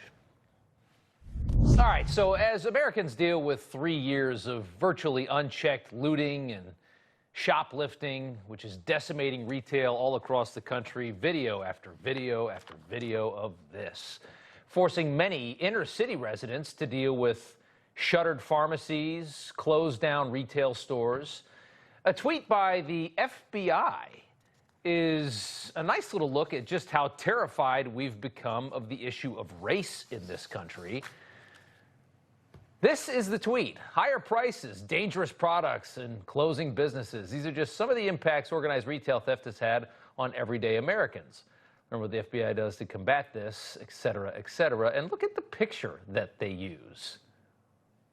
How ridiculous does that photo look? This is the picture the FBI chose. Last week, they used a similar stock image of a white guy. to portray organized retail crime. The FBI's images don't align at all with the daily videos that we see in local news reports. But of course, nobody is surprised. Of all the races, the whole spectrum of colors that people come in, they're going to choose white people because nobody cares how white people feel. If you do a simple search of a shoplifting stock photo on Google Images, you find the same thing all throughout. Last week, Google's new AI chatbot Gemini took things even further, inexplicably changing the race of the founding fathers of this country to anything except white. So tonight we wanted to have an honest conversation about race and just how ridiculous this country has become with Larry Elder, author of As Goes California, and also Peter Kirsanow, member of the U.S. Civil Rights Commission. Gentlemen, good to have you both on. Nice to have some common sense in the room. Larry, I want to start with looting and the FBI's depiction of looters in this country. Let's be honest, most black Americans want looting to stop. Of course. Because their neighborhoods are being victimized by it almost exclusively. It decimates their neighborhoods. They're the ones that lose their drugstores, they lose their Walmart. But if it's racist to actually state the problem, how in the hell are you ever going to solve it? Well, Rob, thank you for having me. Peter, always nice to see you. Look, everybody knows because Joe Biden told us that the greatest threat to the homeland is white supremacy. So, of course, they have to depict middle-class white girls as being largely behind this retail theft. Maybe there are some mass images on YouTube of white people and Asians going into stores and looting in mass. I just haven't seen any. And God forbid we should have a discussion about the disproportionate number of crime committed by young black men, the root cause of which is the absence of fathers in the home married to the mother. Let's not even go there. So they rather have this politically correct nonsense. There's a show very popular called Cops. The producer of Cops even admitted that he underdepicts black crime and overdepicts white crime because he doesn't want to advance any stereotype of the disproportionate amount of crime committed by black people, except it's not a stereotype. It's a fact. Peter, your thoughts? Well, I concur entirely with Larry. Look, we just had a hearing at the Civil Rights Commission last month on crime, and the stats are what everyone understands. The FBI really besmirches, beclowns itself by producing something like that, but what do you expect? We see this from almost every institution. At the hearing, what we see is that what everyone knows, again, it's not white girls running around causing all kinds of mayhem. It's the cohort of black males between the ages of 15 to 25% that are not 7%, not 70%, but 700% more likely to commit major crimes such as assault, rape, robbery, and murder. This is a fact. Everyone knows it. And by the FBI showing pictures like this, and other institutions, as you indicated, others do this too. They try to assiduously avoid the problem of race and thereby contribute to the problem because we don't address it. They all have stats like this, or not stats, but pictures like this, or representations like this, completely denying reality. Yeah, and this is it's not just the FBI; it's all of our institutions across the board. I mean, you know, I've seen how many times have I seen? I see these viral clips of criminals, and in their booking photo, it'll just it'll be a black man, it'll just say white. Or it'll be a Hispanic man, it'll just say white. They're trying to perpetuate. They're doing everything they can. They're trying to change statistics in some cases. Larry, Google's parent company lost more than $90 billion in market value in a single day after all the ridiculous and woke Gemini stories have been uncovered, their new version of AI. I saw a great tweet that I wanted to throw up. Just a random guy that just popped up on my Twitter. He says, AI so far is telling us a lot more about the kind of people who work in tech companies and develop AI than anything new or interesting about the world. The AIs are just dumber, more autistic versions of their generally woke creators. I thought that was perfectly put. You know, Rob, I just posted one a moment ago about a black man wearing African garb saying, my agent called and said Disney is holding auditions for the remake of Schindler's List. I mean, it's gotten that crazy. But getting back to what we were talking about earlier, if I may, blacks account for 60% of the shootings, 60% of the robberies and homicides in America. And according to the Centers for Disease Control, a black male aged 10 to 43 is 13 times more likely to be murdered than a white male in the same demo. And as Peter said, unless we start addressing this stuff, we're going to still have these problems. It's a cultural problem that can be fixed. It can be fixed if you address it and if we have an honest conversation about it. The black family in this country used to be strong. It's been decades since we saw that, but it was a better community. It was a safer country. These are problems that if they're addressed right, they can be fixed. Peter, go ahead. Progressives in this country are doing everything in its power to derogate the black family. They've been doing enormous harm. It started a long time ago, but it accelerated in the 1960s. Right. And here's where we are today, where we've got, 75% of black children born today are born into a single parent household. Right. And you can see all the maladies that flow therefrom. There's statistics in abundance that show all of the problems that are a direct result of the single parent family in the black neighborhoods. Exactly right. Exactly right. Peter Kirsanow, Larry Elder, gentlemen, thanks for the conversation. We appreciate it. Trump continuing to dominate the polls in 6 crucial swing states. New numbers out today from Emerson College show Trump ahead of Biden in Arizona, Georgia, Nevada, Pennsylvania, Wisconsin, and Michigan. Michigan, just another poll. Amazing how many of these have been pouring in. Michigan's polls closing in just about a half hour, by the way, 8 p.m. Eastern in the state's Republican and Democrat primaries. This poll also finding that Biden is underperforming with the young vote, troubling for the campaign. That particularly in Georgia and Pennsylvania, the young vote helped him win in 2020. Trump has locked in his support with middle-aged voters in this country. Trump's support base lies with general election voters aged 50 to 64 supporting him over Biden by a 13% margin. All right, one of the more entertaining trends to follow lately is a rather large contingent of amateur stock traders who basically just buy everything that Nancy Pelosi buys and are making good money. It's now so clear to the American people that our political leaders get illegal access to early information and then use it to get rich that thousands are now just following their lead and buying right along with them as soon as they declare what they've bought, which usually happens within, I guess, a couple weeks. Yesterday, Nancy Pelosi disclosed that she recently bought up to $1 million in call options on Palo Alto Networks, the cyber security company in California. I'm sure she has friends on the board. The investment was made on February 12th, the same week Congress was briefed on that serious national security threat about Russia wanting nuclear weapons in space. Oh, man, I wish I was a speaker. A week later, Pelosi purchased another $100,000 to $250,000 worth of call options, same company. Since her purchase was made public yesterday, shares of Palo Alto have jumped 10% as everybody else has been jumping in behind her. Both Pelosi and her venture capitalist husband have made a fortune on NVIDIA stock, which is one that God, I wish I had bought maybe like 2 years ago. Back in November, Pelosi purchased up to $5 million in NVIDIA call options when it was trading at just $120 a share. It's over $700 now, by the way. Last month, when NVIDIA announced a mass production of AI chips would be sold to China, and our government partnered with the company on an AI program, Pelosi sold it.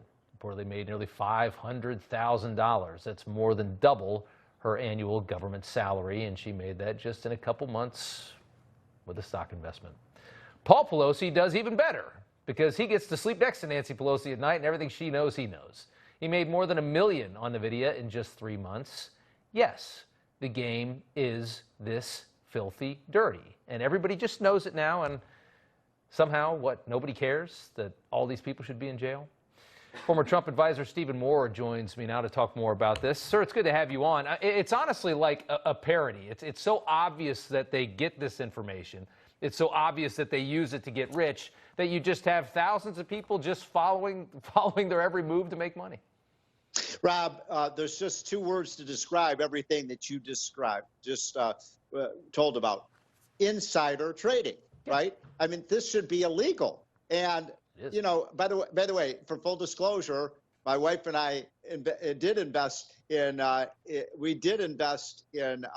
NVIDIA. Yeah. And we made some money on that, and we're really pleased by that. But I've got to tell you, we didn't have insider information. This is really dirty. It's outrageous that we have a president, a former Speaker of the House who has access to this information. And it's not just that she has the access to the information. It's the fact that she owns these stocks, determines the regulatory policy and other policies of the United States government. And this, I thought this was illegal. I mean, I'm shocked at this story. How does she think she could get away with this? And it's unhealthy for a democracy. It's unhealthy for our financial markets. And the fact that people are following the trades of Nancy Pelosi means she knows something other people don't know. Yeah. And somehow it's just, she's just above the law. I still remember that clip. I think it was from like the 90s. Steve Croft over at 60 Minutes leveled her with a pretty tough question about this, and she got pissed. You could just tell she was like, "How dare you ask me about that?" Because she thinks she's here. The rest of us peons are down here, and don't you dare talk to me like that. That's the Nancy Pelosi mentality. That's exactly who she's got, an ego that's bigger than this city. And this is one of those things, Steve, that's never going to change because, let's be honest, nobody in either party really wants it to change. A lot of Republicans make darn good money knowing what's going to happen. You know, the word is integrity, and there's not enough integrity in Washington. Now, I'm a Trump economic advisor. If he became president, I might take a job with him in the White House. But if I did that, I would put my investments in a blind trust. I wouldn't, because I would have access to information, and I'd be making decisions on behalf of the president that could affect the returns of these stocks. So it's called a conflict of interest. How can she not see that, Rob, that she has a conflict of interest if she's investing in the same firms that she has oversight on, and she can crush with regulations, or she can help with subsidies? And her husband, from what I understand, is basically just either a stock trading savant or something crooked is going on, because this guy just cleans up, right? Right. Now, look, he may be a great stock trader. You know, there are a lot of those people out there, like Carol Icahn and others. But does anybody really believe that Nancy Pelosi has some special skill in picking stocks? I don't think so. I think she just has information that's not available to the rest of us. Yeah, I'd say that's a pretty safe bet. Steve Moore, always a good conversation. Thank you, sir. We appreciate it. Thank you, Rob. All right, Israeli Prime Minister Benjamin Netanyahu facing a very hostile American press lately and over this past weekend. Face the Nation's Margaret Brennan interjected herself multiple times, scolding the Israeli leader for his handling of this situation with Gaza after this despicable move by Hamas, 6 months ago now. Somehow, Western journalists find themselves in a position to judge the Israeli government. Sovereign country surrounded by people who want to wipe them off the face of the earth. Imagine having neighbors that about every single day lob bombs at you or send people in to try and murder as many people at a bus stop as they possibly can. Israel experienced the worst attack in their nation's short history back in October. Israeli women and children were murdered, raped by bloodthirsty terrorists. That finds itself able to hide among its own civilians, this group does, Hamas. They're able to hide amongst these so-called innocent people inside of Gaza who mostly also hate the Jews and cheer for their death and do a fair bit of abetting for this terror group. But after 6 months of war, it's now fashionable, of course, to slam Israel for not just relaxing a little bit. And let's just go back to allowing Hamas to do what they do. Let's let them recultivate and continue to lob missiles and send death squads into their country. Take a listen to Benjamin Netanyahu on Face the Nation and think about the audacity of Margaret Brennan sitting here, who's never had to live in a situation, who's never had to experience what it's like to live in Israel and wonder every day, is something like this going to happen? Watch this. There is growing distrust of you personally, sir. You know this, in the U.S. Congress and within the Biden White House. When your closest ally is telling you things like this and telling you that you need to reconsider a strategy, isn't it worth considering? Look, I think that the U.S. agrees with us on the goal of destroying Hamas. Yes. And on the goal of releasing the hostages. The decisions of how to do that are left with us. So wait a minute, Margaret, hold on. You lob these grenades at me, and you keep on moving. President Biden has said your actions, sir, are over the top. Aren't you concerned that Israel is creating more terrorists than it is killing? You only see questions like that from Brennan when she's talking to a Republican or when she's talking to Benjamin Netanyahu. You never see that tone with anybody on the left. Rick Grinnell joins us now, national security analyst and former Acting Director of National Intelligence. Rick, good to see you. Your reaction to that interview and how, 6 months later, I guess the mentality is enough already, Israel. Let's just stop this war. I'm not sure I'd be asking a question about who's over the top. I would ask a question about who's under the bottom, which is what Joe Biden is really, at this point, his Middle East policy is pathetic. It's caused wars. It's encouraging more war and more instability. And I would encourage CBS to concentrate on our leader before they try to second guess Netanyahu. Look, I do not envy Bibi Netanyahu in the position that he's in. He's running a small country that is in a very dangerous area, and they've experienced what is akin to 9/11, even worse in many ways if you look at just the sheer numbers versus their population. I don't envy the Israelis. This is a very difficult situation. I think that the United States government should keep its mouth shut until we get the hostages back. The only focus right now is to get hostages. And let me remind Joe Biden and the White House and the American media, we have American hostages there. So more needs to be done. We need to be much tougher on our allies in the region to help. It's now 150 plus days of American hostages, and our American media has gone back to pretending like it's just all about a ceasefire. If you have a ceasefire right now, if you call for both sides to stop, that means hostages stay. And the reward is that Hamas wins the battle of grabbing hostages and forcing Israel to its knees. I don't think we should have any discussion until the hostages are returned. And then the difficult discussions are all about what to do, who's in charge, how to rebuild. All of those questions come after the hostages are returned. Yeah. And maybe, just maybe, after decades of living the way they have to live, maybe people should be a little bit more understanding of a country that, is finally saying, we can't live like this anymore. So something has to change. And, you can judge them all you want, but we don't live in a situation where Canada is just throwing bombs over every day and sending in little kill squads into our country every day, and we have to deal with this incessant pest. We don't live like that. So who are we to judge? Rick Grinnell, good to see you as always. Thank you, sir. Thanks, Rob. All right, we're back in 2 minutes flat. You'll never believe what CNN just paid Don Lemon.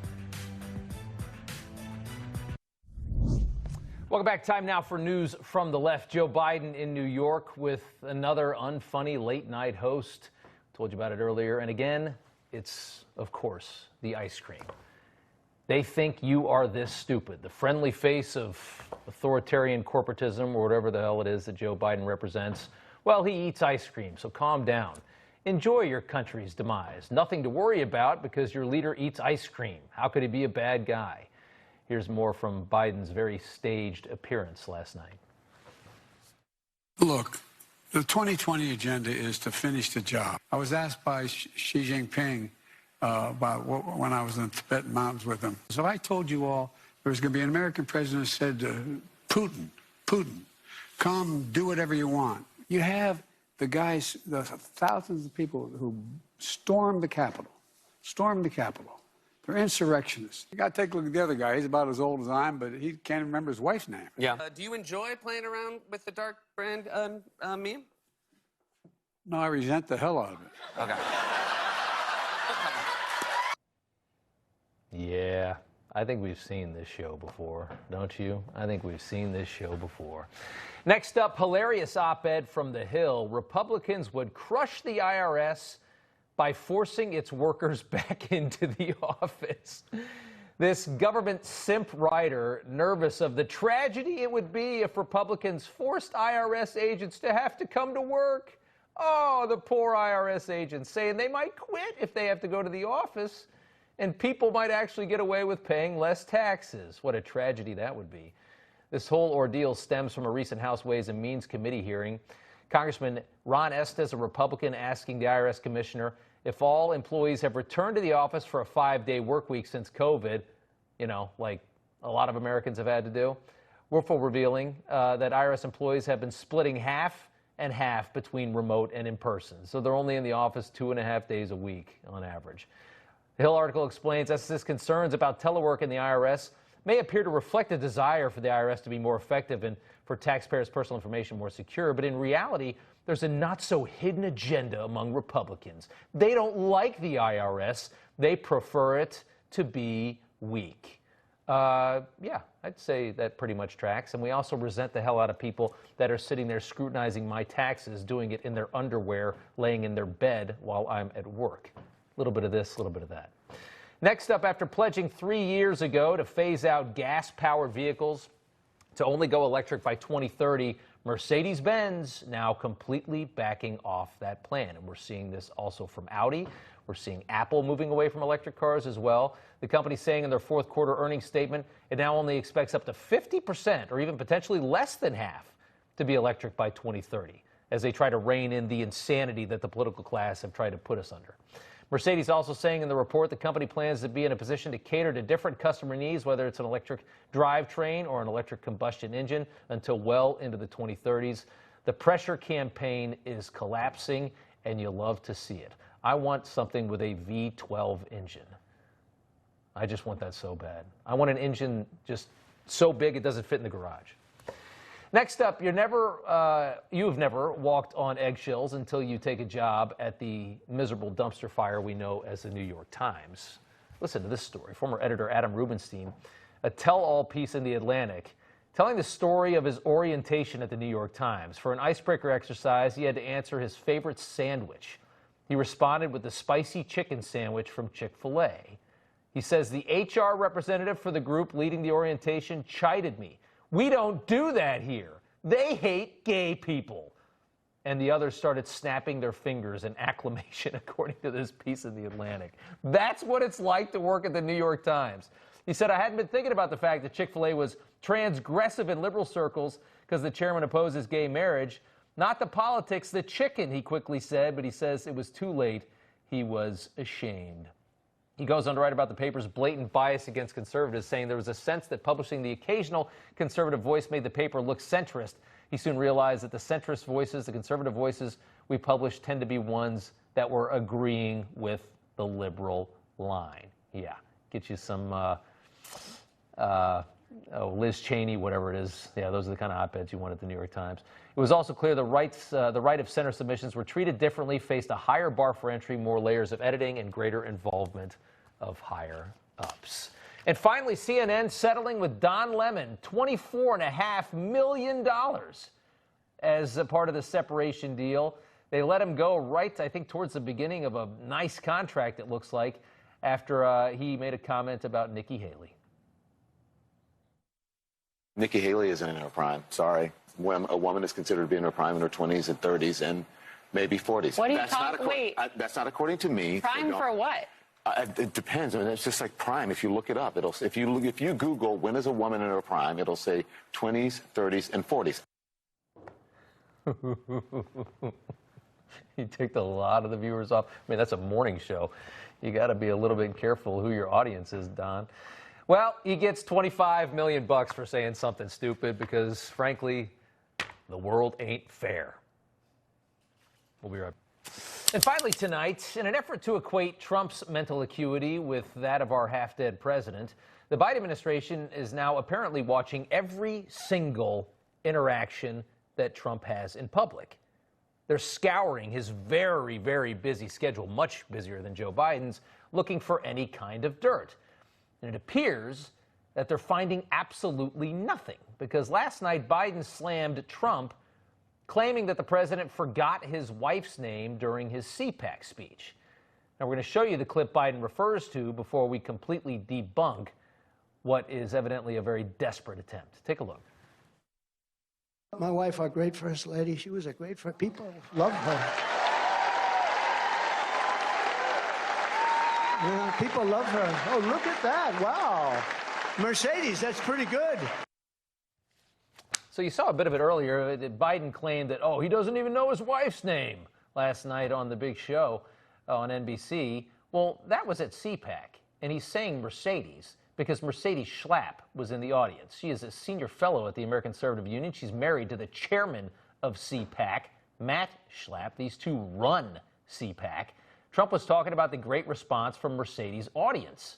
That was very clear to everybody watching. Nobody thought there was anything to that, except obviously the weirdos over at the Biden campaign. Clear to anybody who was watching. Trump and Mercedes also close friends. They've worked together for years. Doesn't matter to the desperate Biden campaign. They have to find some way to make Americans believe that both candidates are senile and loopy when only one is. Just proves what we've known all along. There is no level they won't stoop to. They'll lie. They'll say anything. Nothing has changed. And that's it for the show. Bowling's next. We'll see you back here tomorrow night.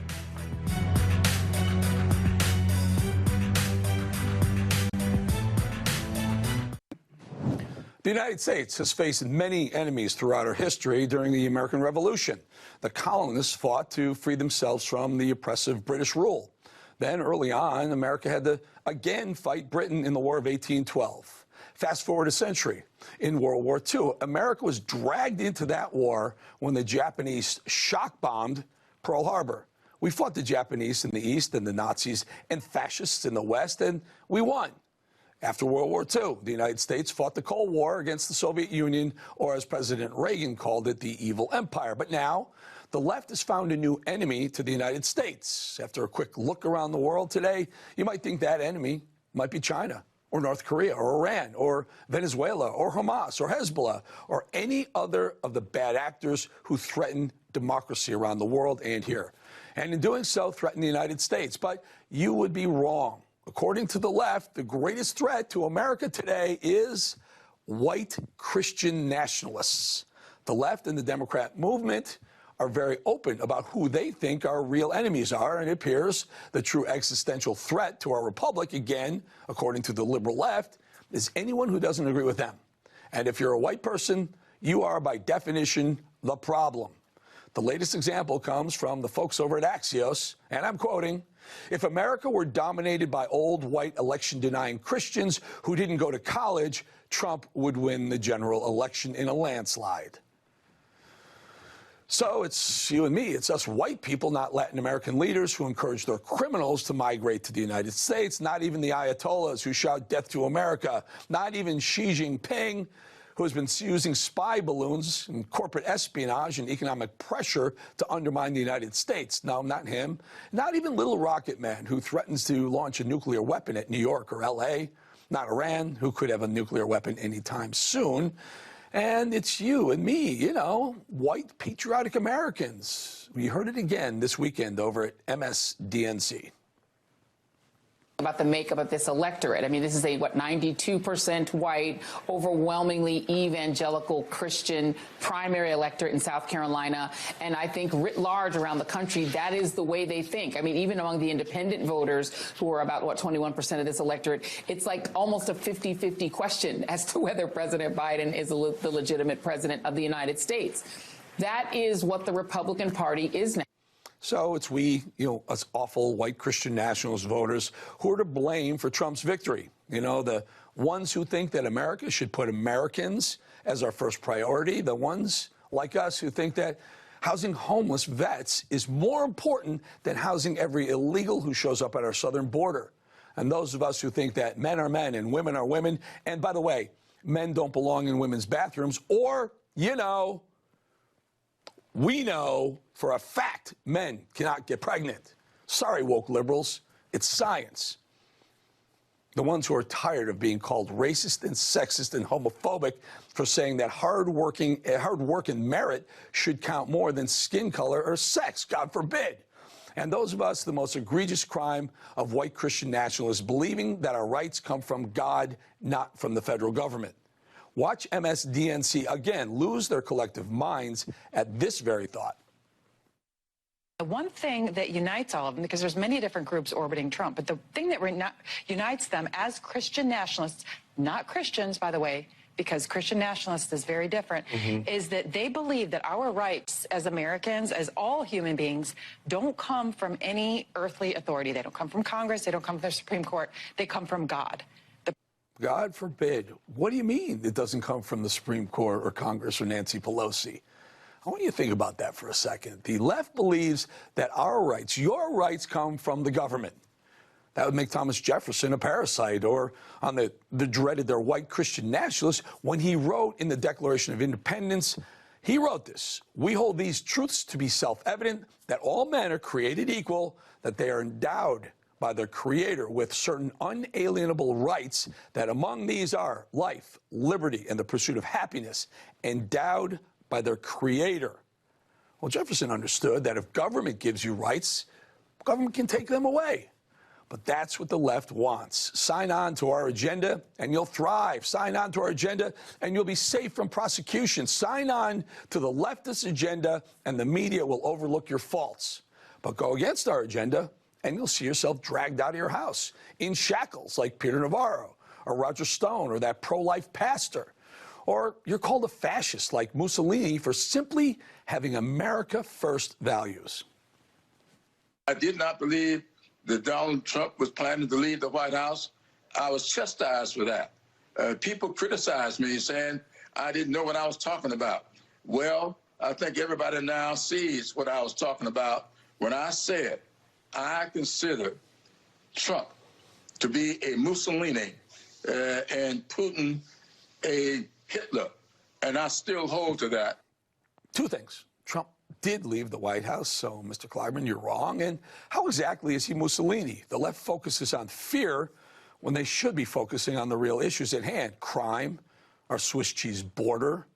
However, instead, the left chose its enemy, and that enemy is you, God-fearing Americans who go against their agenda, and they want to see your life ruined for that.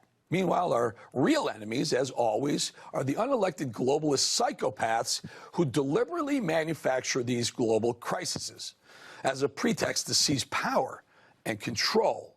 And the puppets they've installed into key positions of power within their unified governments, NGOs, and mainstream media outlets of the world to push their pre-planned and centrally coordinated globalist agendas. Our media doesn't see this, or they choose to ignore it. But those who do see it and play along with the bad white people are the problem narrative, not the people who are responsible for turning our country into a crime-infested wasteland. Those people are the ones who are protected by the liberal media. So as we move towards November, remember, Donald Trump sent out mean tweets. Meanwhile, Joe Biden persecuted his political rivals and ran this great country into the ground. Which one do you believe is a greater threat to democracy? Okay, let's bring in a good friend of mine, journalist and host of the Megyn Kelly Show and podcast, Megyn Kelly. Megyn, so much to talk about. Just earlier today, Fani Willis, that whole hearing, the judge brought back Fani Willis's lover's business partner, maybe his lawyer, to testify. They're really trying to find out when this relationship started. What do you know? What do you think? Fani Willis is going down. She should not get comfortable in that DA chair, and certainly not on this case. I totally disagree with these left-wing lawyers who say both she and Nathan Wade are going to withstand this problem, because not only did they have an affair and engage in what looks very much like an alleged kickback scheme, but it seems very clear to me they lied about it under oath. It's bad even for civilians to lie, and it's really, really extra bad for an officer of the court to take the stand and get sworn in and lie. There's a word for it. In legal circles, it's perjury, and it's a felony. So the irony of this whole thing may be that the only person who actually committed a felony in connection with this whole case is Fani Willis and Nathan Wade, and not Donald Trump or Michael Roman, his co-defendant, who first stumbled onto this affair and alleged kickback scheme and brought it into the public eye.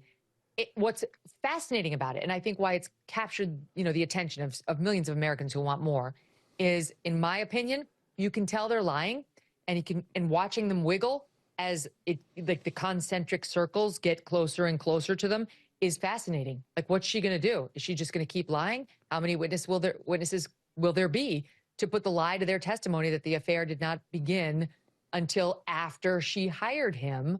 And the reason that's interesting is because if she hired her lover, that's bad. But it's especially bad if she is lying about it under oath. So basically, it looks bad because if you hire your lover and then pay him more than you pay the other special prosecutors, and then see the world together, Belize, Bahamas, Aruba, Napa, I'm telling you, I want to have an affair with Nathan Wade. I would love to see the world. No, you don't. He's going to take no, me you on don't. know you. I know Doug Brown would have something to say about that. I'm just saying, this man, he takes you everywhere. But is it enough? Is it enough to replace her if so I don't know that they're ever going to get that smoking gun. Although I will tell you, I just read today that Trump's legal team has some sort of forensic IT people on it that may be showing his cell phone pinging through the night at Fani Willis's apartment earlier than she said. So, yeah, go ahead. So here's what happened. So in the beginning, I think it was already enough to disqualify her. I think having an affair with the sitting special prosecutor you hired, even post-hiring him, and paying him more than the other special prosecutors and then taking all these trips together on the taxpayer's dime is enough to get you booted. A conflict of interest or the appearance of a conflict of interest are enough to get you booted. The lawyers have a higher ethical duty. Prosecutors in particular have a higher ethical duty. And she's failing. But it's so far beyond that at this point.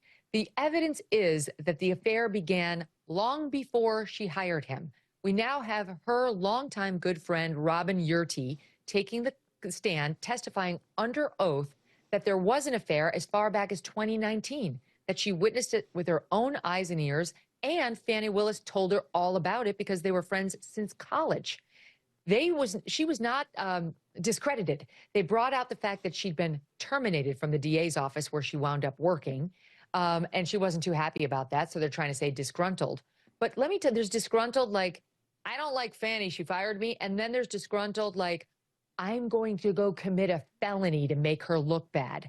There's zero evidence that Robin Yurty would do that by perjuring herself. And while the state in defending Fani said, oh, tomorrow we're going to have a list of witnesses who are going to get up here and tell you that Robin Yurty, that friend, she's a liar, not one. It didn't happen. So her testimony stands. And the only people to contradict it are Fani and Nathan. And there's more. Those cell phone records are absolutely damning. Remember this from Fani's, I guess you call it must-see TV, because when she was on the stand, it was just fascinating to watch. But remember this line. This is important. Remember when she said this. I want to be clear because my credibility is being evaluated here, right? We were friends. We hung out prior to November of 2021. In November of 2021, I hired him. I do not consider our relationship to have become romantic until early of 2022. So her credibility is on the line, Megan. How did she do? Terribly. She did extremely poorly. I interview this guy all the time. I'm good friends with him. I love this guy. His name is Phil Houston. He literally is a human lie detector. Worked for the CIA, 25 years, invented the deception detection methods used by them, by the Secret Service, by law enforcement across the United States. And even he said she was oozing signs of deception, defensiveness, attacking the question, attacking the questioner, her body language. There are all sorts of things that you can actually study that will tell you when somebody's lying, and she hit them all. And her fake indignation. You know, this woman was $4,600 in debt with a tax lien on her at the time she wants us to believe. She was definitely reimbursing Nathan Wade for all these fancy trips in cash, without any receipts, without an ATM withdrawal slip, without a deposit slip on his end, without any written record whatsoever to prove it. And when the lawyer said, you're paying him gobs of cash for Aruba trips when you got a nearly $5,000 tax lien against you, her response was, oh, now you're going to tell me how to pay my bills? I had to listen to you how to pay my bills? Defensiveness, you know, I am woman, hear me roar. All that nonsense is a distraction and a deflection to me from someone who's lying. So now what you have is unethical behavior by both of the lead prosecutors on this case, and both of them appearing to have lied about it on the witness stand here. And one final thing, two final things. The cell phone records would show 2,000 phone calls and 12,000 text messages over 11 months before the alleged affair began. 35 visits, what appear to be visits by him to her phone, or at least by his cell phone to her home, including 2 overnights from midnight to 4 a.m. or 10 p.m. to 5 a.m., right around that time, including the text from him when he gets back to his house, which is clearly the, I got home safe, babe, I'm good. All the time, he's still married, by the way, which would explain the early morning departures from her home. But in any event, there's all of that, Eric. And on top of this, now you've got yet another witness, Terrence Bradley, who we know texted Ashley Merchant, the lawyer for one of the co-Trump defendants, saying her motion to disqualify these two based on their unethical behavior, the affair beginning years earlier than they claimed, and the kickback scheme looks good. And she said, who can I get to testify to the affair and the truth? And he said, no one would burn that bridge. He did not say, what do you mean? They're truth tellers. Or I can't reveal any of this to you. It's private. He was like, you're on the right path. Go, girl, go.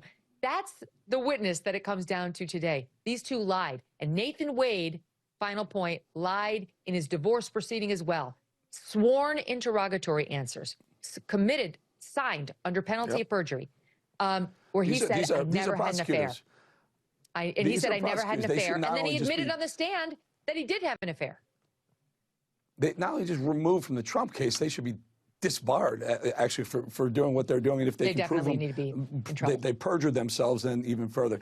Megyn, the other big story that we're following, the young, beautiful Laken Riley, the innocent nursing student at University of Georgia, being killed by the illegal who with a rap sheet, with a record.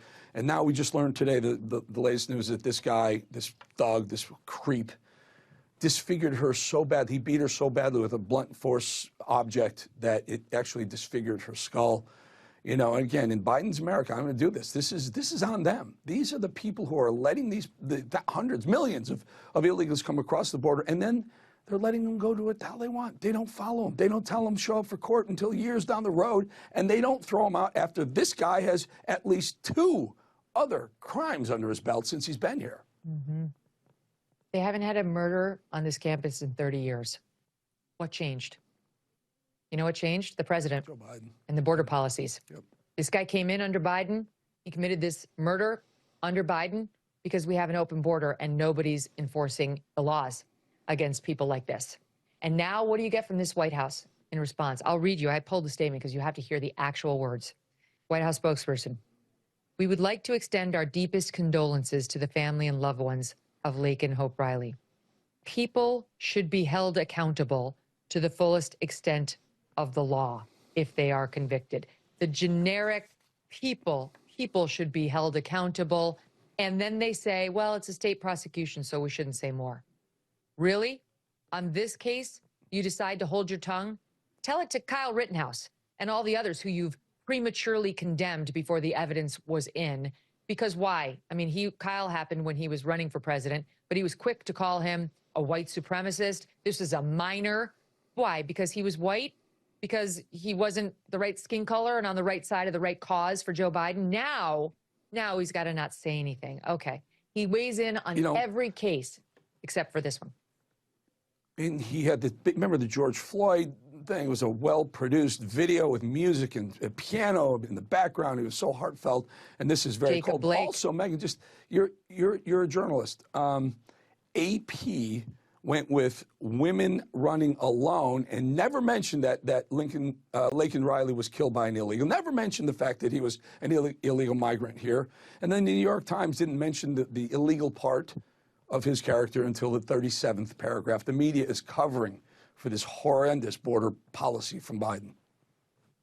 They're doing their level best, but they see the truth. It's too late for that. Those tactics were yesterday's. They don't work anymore. Thanks to Governor Abbott and other southern state governors, DeSantis is another, shipping these migrants everywhere. Now we're all living this nightmare. This is why Mayor Adams of New York City went from saying not long ago, we're a sanctuary city, it'll never change, period, to we have to stop the sanctuary city policies. People are getting hurt. They're starting to feel it firsthand. It doesn't matter what the New York Times leaves out. The story is ubiquitous. And if Republicans were smart, they would make sure that this stays, at least in the right-wing media, all the way through November, because how else do you affect change? If we don't, we're going to get more It's not hard, Laken Megyn. Rileys. It's not hard. Every day there's I just saw another illegal raped a 14-year-old girl. It's breaking today. Again, another guy who wasn't supposed to be here, who was let out into the streets of a city near you, raped a 14-year-old little girl. Megyn, I got to go. Appreciate your time. You're always spot on. Folks, if you don't watch Megyn's show, you have to watch it. She's amazing. Thank you, Megyn. Thank you, my friend. Good to see you. All right, don't forget, you can catch the Megyn Kelly Show. It airs weekdays from 12 to 2 p.m. Eastern. You can find the Megyn Kelly Show on SiriusXM and also on YouTube and wherever you get your podcasts. Coming up, as Megyn just said, Joe Biden's administration gives a very weak response to the death of Georgia nursing student Laken Riley. But Joe had plenty of time to joke on late night television. More on the left's trying desperately to make this very inconvenient story just go away.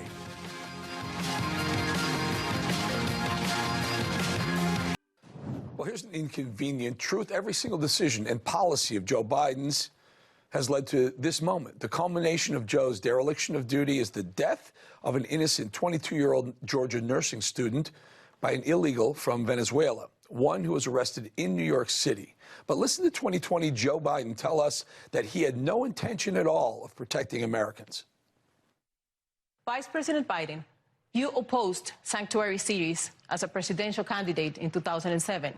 Where do you stand now? Should undocumented immigrants arrested by local police be turned over to immigration officials? No. Biden said he wouldn't send illegals back to Venezuela. He said that several times, and here we are. And now the man responsible for the death of that young woman says nothing, nearly nothing. And the leftist media is complicit in helping Joe cover his tracks. Let's bring in Alex Villanueva, former L.A. County sheriff, to react. Sheriff Villanueva, tell us about this horrifying story where the illegal who was caught a couple of times, I think more than once he was arrested, let go, only to kill. And by the way, the news out today was gory, bloody, horrible. He beat her, Laken Riley, so badly it altered her skull. Oh, that is just heartbreaking, horrifying. At the same time, what we knew in 2020, 2018 or 2020, we have to dismiss because now we have a whole new problem with the people that now flooded across the border, including a bunch of people who can't be trusted. And yet the Biden administration is just turning a blind eye to the crisis. And this crowd that is now across the border is going to be forced on depopulated or destaffed law enforcement agencies who are struggling to keep their ranks full, to contend with a problem that's only going to get worse as time goes on. Yeah, and Sheriff, you've seen, criminals, the criminal mind. There's 6, 7, 8, 9 million new people coming into the country who don't care to assimilate. They're jammed in these housing situations. We say send them back, but the Democrats want to keep them here. They're jammed into these hotels or schools on top of each other. Not a lot of money. What do you think is going to happen? Of course they're going to resort to crime. It's what they know. It's what they've done, right?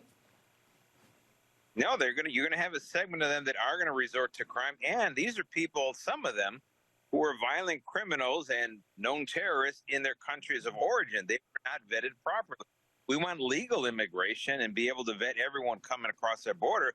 But this was a whole anarchy where we just shrugged our shoulders and, oh, well, we'll figure it out later on. That figuring out later on is going to cost people their lives. Yeah, and it's going to ramp up. It's going to amp up because as these people get a little more comfortable with their surroundings and they want more, they're doing it right now. There's a 14-year-old girl was raped by an illegal. I just read that today, just this afternoon. Another one. The 22-year-old beautiful little nursing student killed with blunt force trauma to the head. And people like the Associated Press say something like, well, she was walking alone, the dangers of walking alone. Are you kidding me? The press is covering for these people, too.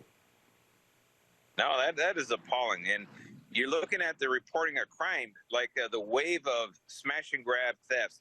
Shot 81% in the city of L.A.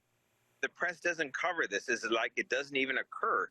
So therefore, it's out of the people's mind. But people need to hold politicians accountable at the poll.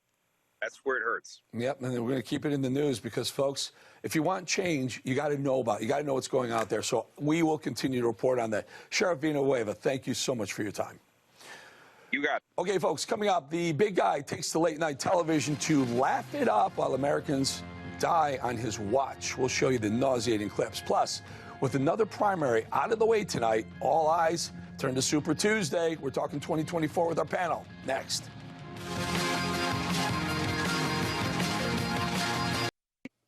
Polls polls in the very important swing state, Michigan, close in about 30 minutes, and it's difficult to comprehend at this point, but despite each decisive Trump win, the Republican primary still includes Nikki Haley. It seems time-consuming to be focused on so-called division within the GOP, particularly as the current president and leader of the Democrat Party is making appearances like this.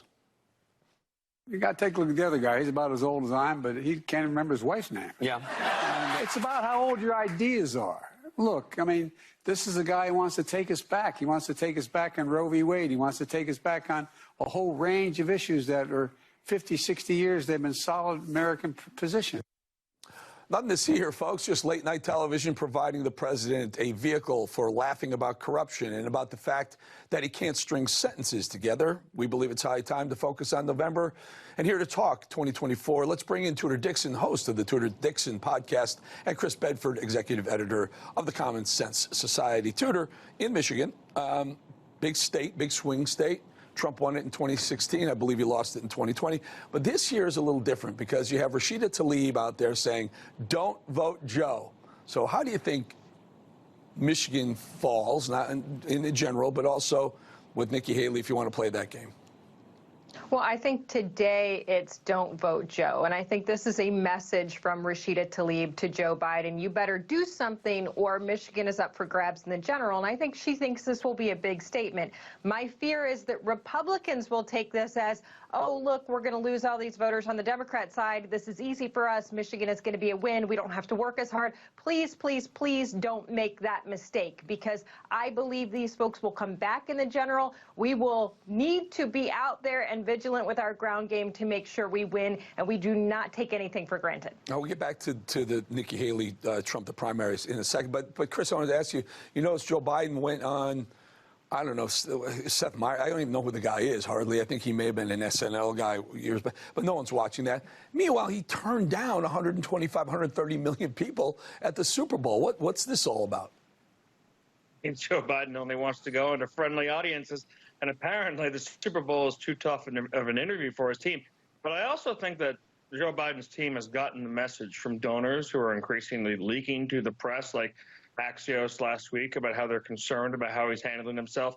They realize that they can't just say, for them to go out and say that everything is fine with Joe Biden, he's sharp as a tack, he has full command of the facts, is like Republicans going out and saying Donald Trump is nice to people on Twitter. The American people just aren't going to buy that. They're going to have to figure out some other way to sell this candidate. And, but it's wild to see Joe Biden out there. This whole line, it was sort of weird to see. It was at the top of Drudge earlier this week that Donald Trump had somehow forgotten his wife's name. He was talking to Mercedes Schlapp. He said, my wife, so and he points to in CPAC audience, a CPAC stage, he says Mercedes Schlapp. He says Mercedes, but Chris, just stay on that for a second. I notice a lot of hostility towards Donald Trump on Drudge, which used to be a solid conservative website. What's going on there?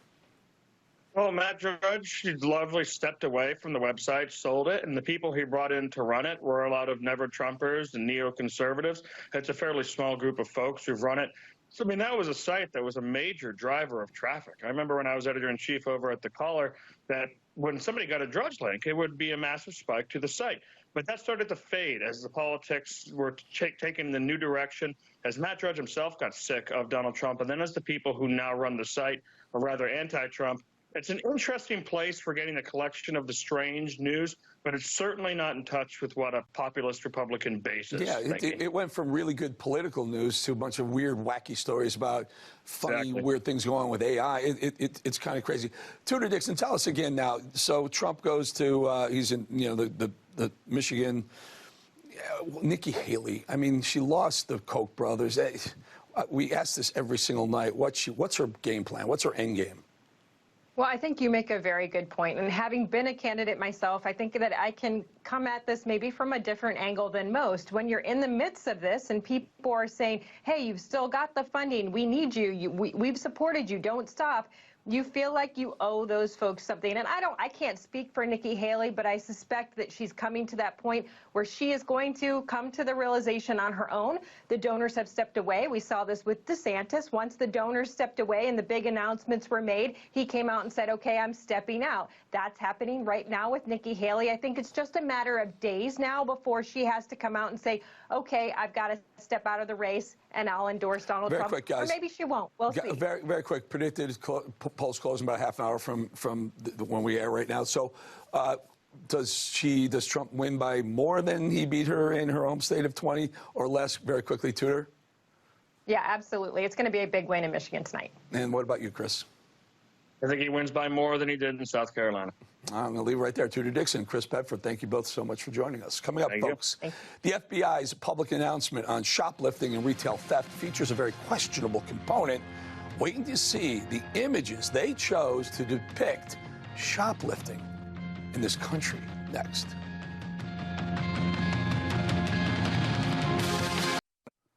So when I say 2 + 2 = 4, that's a mathematical fact. It's not an opinion. It's measured, and you can see it with your own eyes. It's a true statement. But in modern-day America, because of the left's political objectives, the truth is offensive. Reality is an inconvenience. This is a very dangerous place to be. It can get people hurt or worse, get them killed. As I've said before, information is powerful. So whoever controls it effectively controls the people. And without a doubt, in America, there's an information war.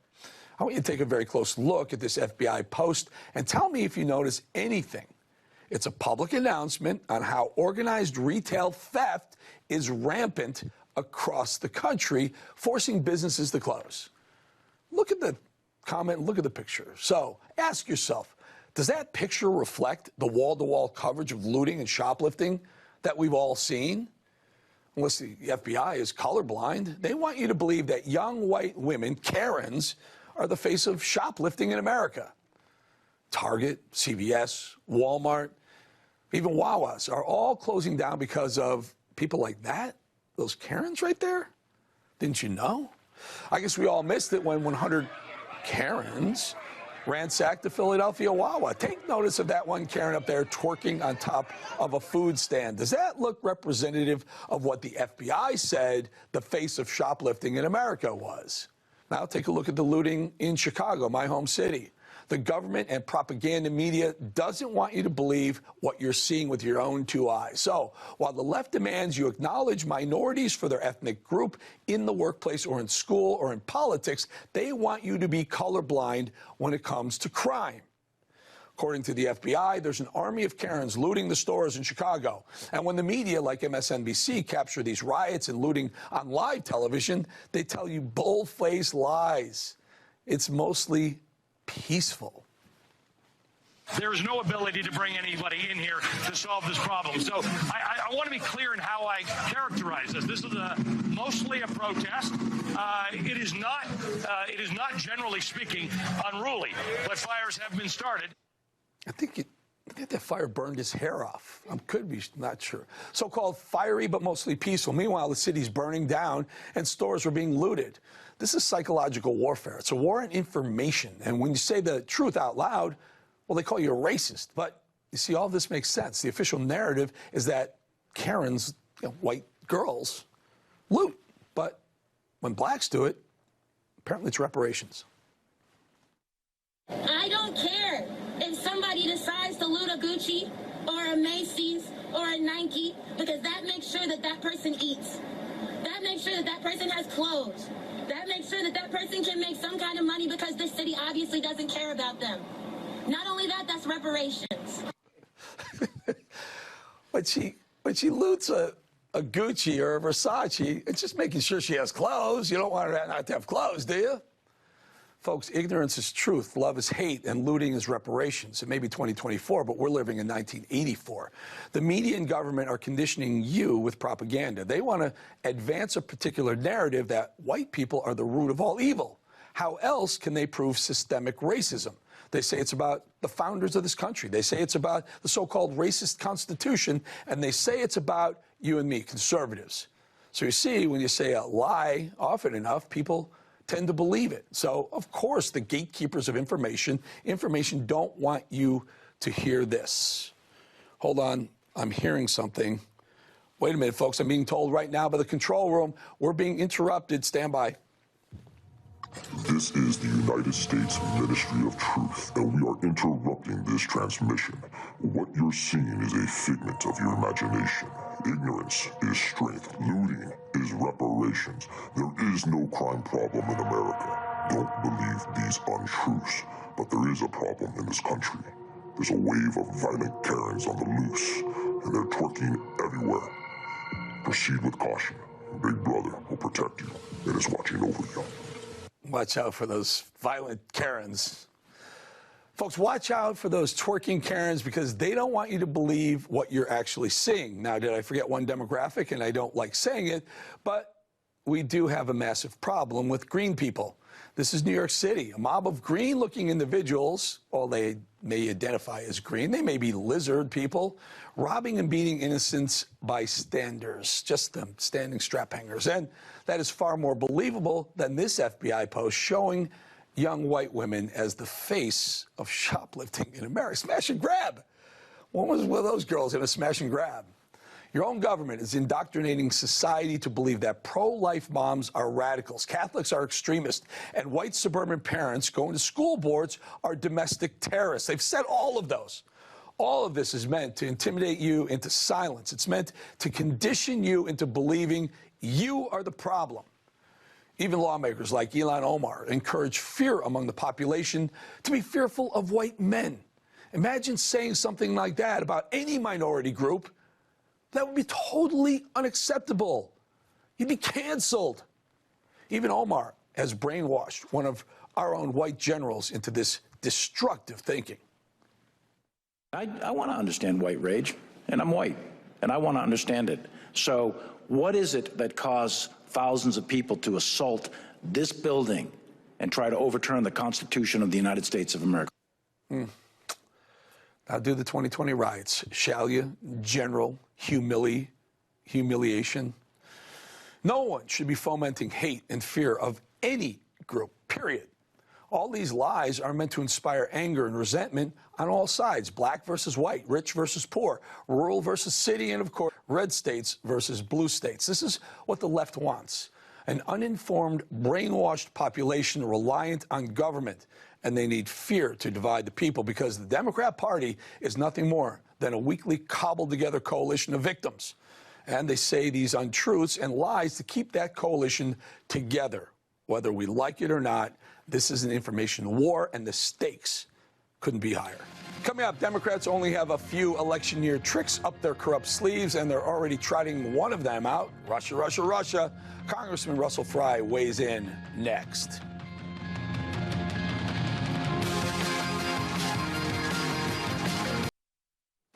Well, can't believe they're trying it again, but clearly they're going with it. The left desperately wants Americans to believe, after it was handily disproved last time around, that Russian collusion, or at the very least that Russian election interference, is a thing, which, of course, is very rich coming from the party of election interference. Hello, weaponized DOJ, and hello, incessant Trump trials. And yet they're planting the seed just about everywhere. I can't speak to evidence today, but I can tell you, of course, there are concerns. There is a history here in presidential elections by the Russian Federation, by its intelligence services, and there's plenty of reason to be concerned. And this is not about politics. This is about national security.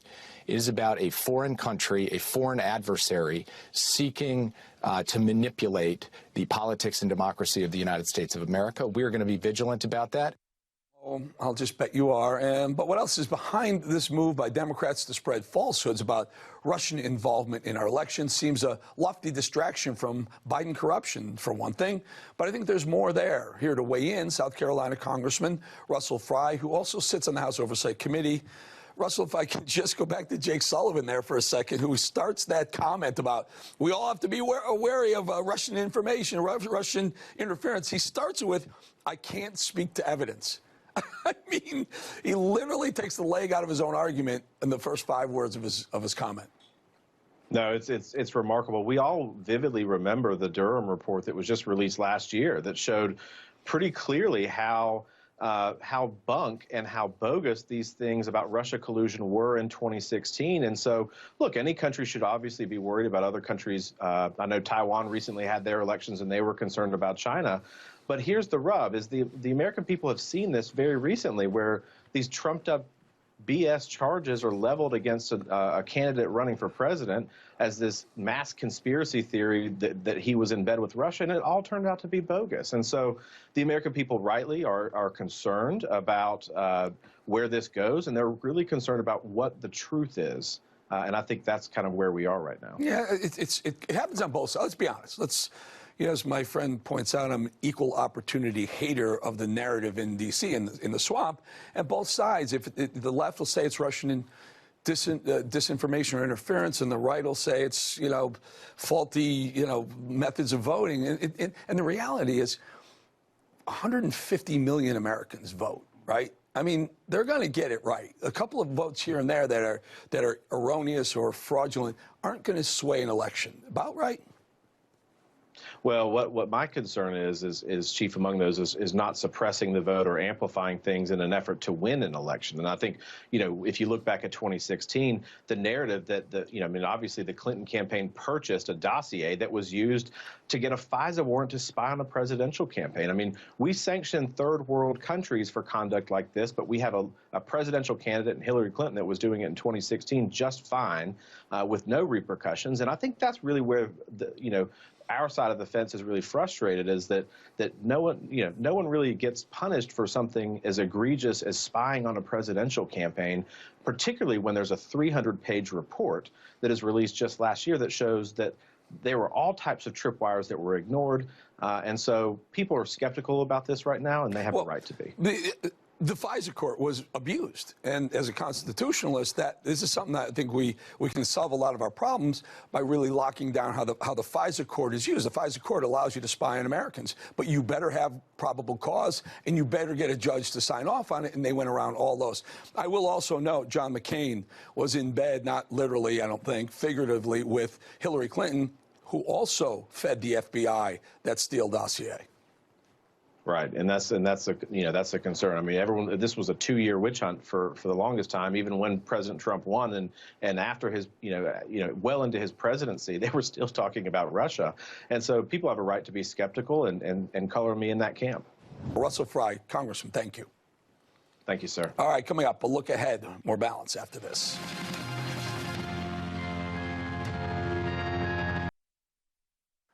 That's all the time we have tomorrow on The Balance. It's going to be a big show. Got to be here. Ohio Congressman Jim Jordan's here. Senator Ron Johnson. Peter Schweitzer is here. Good one there. Trump attorney Christina Bobb, Sebastian Gorka. Greg Kelly Reports is up next. Have a great night. Never forget, keep the balance.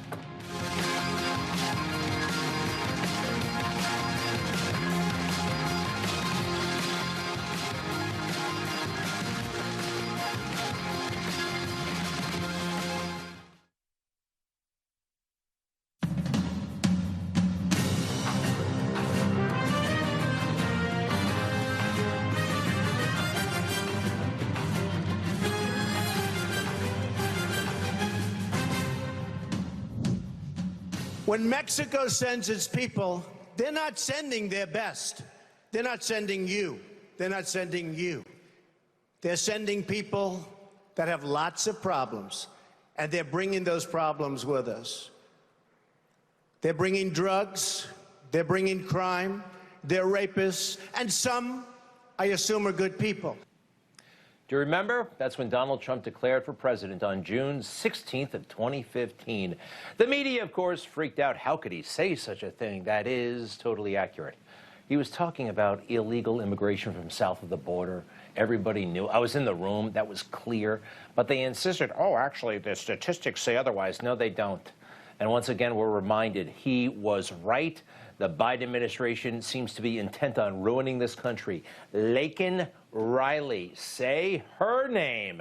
We're always hearing about these social justice campaigns. Well, I can't think of a better one than for Laken Riley, this poor 22-year-old University of Georgia student bashed in the head by an illegal alien criminal from South America. Joe Biden made this happen, of course. He made it happen January 20th and January 21st of 2021. It was the first thing he did. He repealed all of Donald Trump's policies at the border through executive action. It felt good. He got credit from the left, the New York Times, but look at what it wrought, okay? Those actions brought on our crisis. No doubt about it, none whatsoever. And it wasn't just that day. I mean, this is who he was. This is what he campaigned on. What I would do as president is several more things, because things have changed. I would, in fact, make sure that we immediately surge to the border. All those people are seeking asylum. They deserve to be heard. That's who we are. We're a nation that says if you want to flee and you're fleeing oppression, you should come. The worst thing in the world a potential president of the United States could say. And here we have a major crisis. And they don't want to even recognize it as a crisis. And if it is a problem, oh, we'll send Kamala to handle it.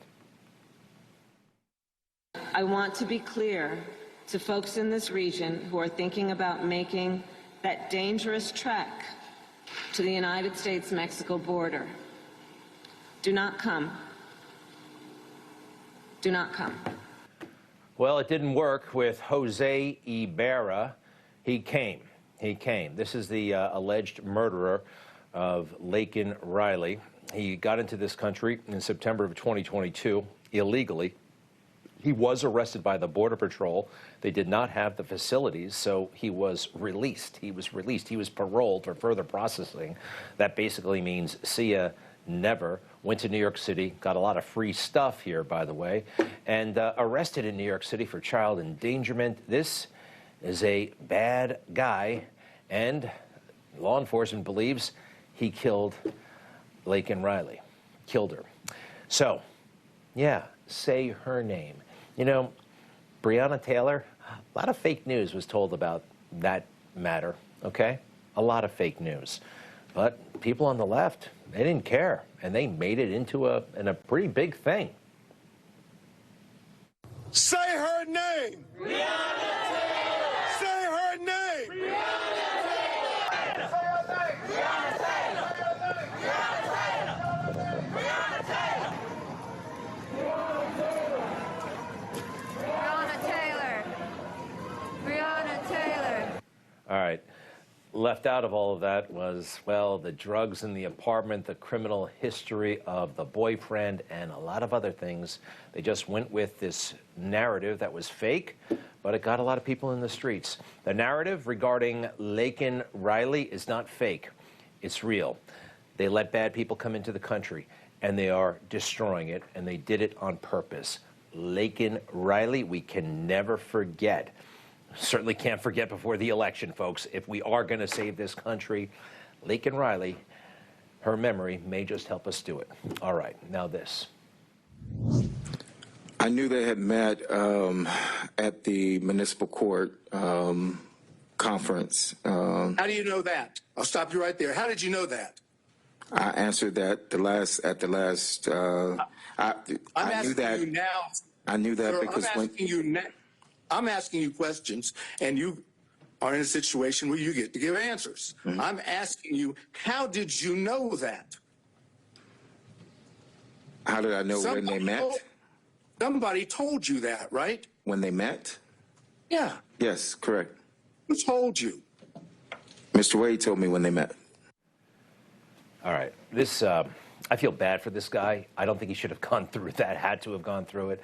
This all stems from the ludicrous case they are waging against Donald Trump, who is innocent. He never should have been brought down there. You can contest an election. You can say things on the phone to people. They're trying to illegalize politics. How did we get to that moment, though, where the lawyer is talking about, did he know whether or not somebody was dating somebody? Well, it all comes back to Fannie and her boyfriend, Nathan, okay? Fannie Willis is the DA who waged this case, and she hired Nathan Wade, a special hire. Nobody could figure out why. He had no business prosecuting the case. They gave him $600,000 over a 2-year time frame, and it turns out, yeah, she's the it's a boyfriend-girlfriend situation. I mean, 2,000 phone calls during an 11-month period, 12,000 text messages, all in 2021. Now, it's important for them to establish that the romance did not happen until 2022, until after he was hired. The thing is, if Fani Willis was she pursuing justice, or was she pursuing, having fun with her boyfriend? Looks like she was pursuing fun with the boyfriend. I mean, it's totally and completely obvious that they're not being straight with us. Prior to November of 2021, in November of 2021, I hired him. I do not consider our relationship to have become romantic until early of 2022. When did your romantic relationship with Ms. Willis begin? 2022. When in 2022? Early 2022. Well, they tried to get their story straight, but you just saw in 2021, 12,000 text messages. And this little item, this is code for, this is millennial code for hooking up. Check it out. From at least 2020, me and Mr. Wade were friends. At least that time period. Okay, I'm not talking about... So no, I want to be clear because my credibility is being evaluated here, right? We were friends. We hung out prior to November of 2021. They hung out, you get it? It's a thing, all right? They were romantically involved. Maybe it was casual, but they were hooking up before he got hired. Now, what difference does this make at this point? We all know, we know that she's not waging a kosher case here. What is the judge waiting for? He should fire these people or possibly throw out the entire case. The judge is weak. Judge, he doesn't remember much of anything right now, and so I'm trying to create a timeline to hopefully piece this together. All right, well, I'm not seeing really the likelihood that that's going to have any success. I'll let you ask a few more questions, but if he doesn't have a date, then I don't know that you're going to be able to create one today. All right, that's Judge McAfee. These proceedings were on every single cable news channel in America today, hours and hours and hours of this stuff. He should know by now that the whole damn thing is a sham. People need to be fired or at least removed. He reminds me of Judge Ito. Judge Ito, remember, during the O.J. Simpson case? Yeah, what a mess. That guy wanted that thing to go on forever. Back to today, though. Terrence Bradley is the attorney. Now, what they're trying to get him to say, give him more details, give the court more details about what his client told him about dating Fani Willis. That's the... I have a problem with this, to be honest. I thought the attorney-client privilege was supposed to be like sacrosanct, right? I mean, just like, protects confidential communications between lawyer and client that relate to the client seek. I mean, there are murderers, right, who get a lawyer and they tell their lawyer, yeah, I did it, but you got to get me off. And we're kind of blowing this thing wide open. I don't like it when it happens to my enemies, because I don't like it when it happens to my friends. August 8th, 2022, Donald Trump's Mar-a-Lago raided by the FBI. You know what happened in the lead up to that? They got a lawyer of Trump. They threatened him and they said, you got to talk to us. You got to talk to the feds about your client and what that client told you. Yeah.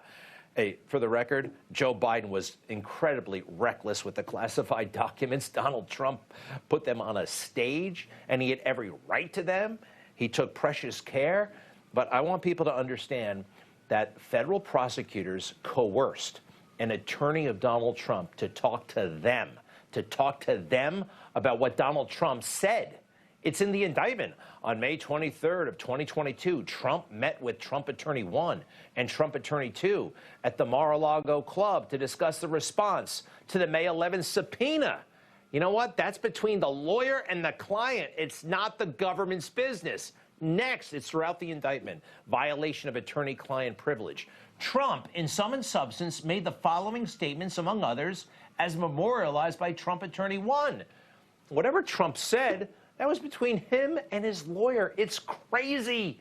Murderers, they respect the attorney-client privilege. There's more of this in this crazy indictment. After Trump Attorney 1 confirmed that he was finished with his search of the storage room, Trump asked, did you find anything?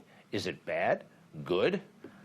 Why do we know this? How is Jack Smith able to get this stuff? One more. Yeah, Trump and Trump Attorney 1 then discussed what to do with the Redwell folder containing documents with classification marking.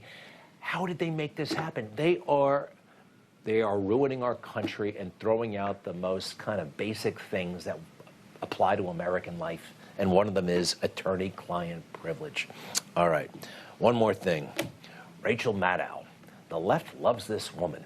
Out of curiosity last night, I had some time, I watched. I don't understand the appeal. To hurt the Democratic candidate who is running against Trump. Only this time, of course, there's a big new assist. That's our stance as a country. The stance Republicans, frankly, seem quite receptive both to that election interference and to what Russia wants them to do in cutting off Ukraine. How does that turn around? She has this thing where she makes these long pauses. So you think that what she just said was really deep and important, when it really wasn't. And she did do this, though. She made the choice pretty clear to all of us what this election is all about. These were adjacent headlines in the Washington Post last week. Biden administration cancels $1.2 billion in student loans with new repayment plan. Right next to Trump and allies planning militarized mass deportations, detention camps. Right? That's the choice, right? Right? Relief from high student loans or using the military to lock up millions of people in huge new camps. Adjacent headlines in the Washington Post on the same day. That's one way to look at it. I look at it as one is socialism, forgiving loans for people who actually took out those loans, the government getting involved, and getting tough with our immigration crisis. That just might save the country. Rachel Maddow, for her troubles, by the way, is paid something like $576,000 per week. Wow, for all that fake news. I'll be right back.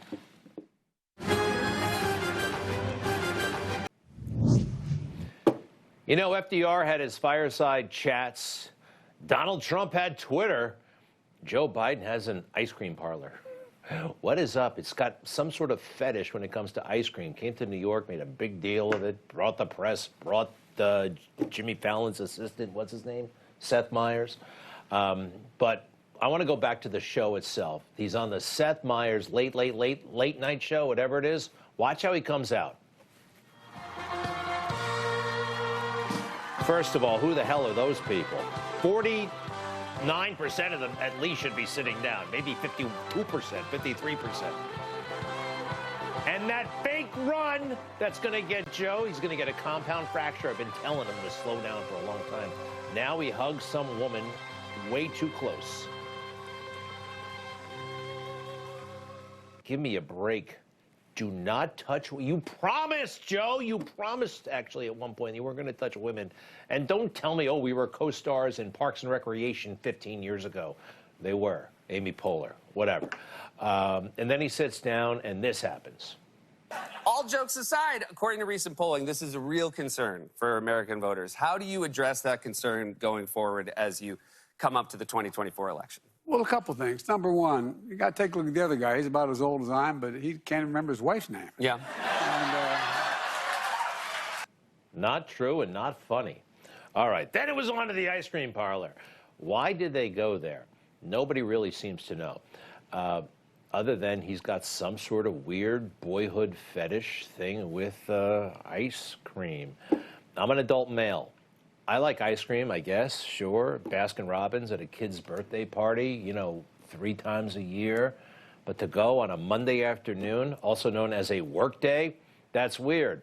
And to make major announcements about foreign policy, that's even weirder.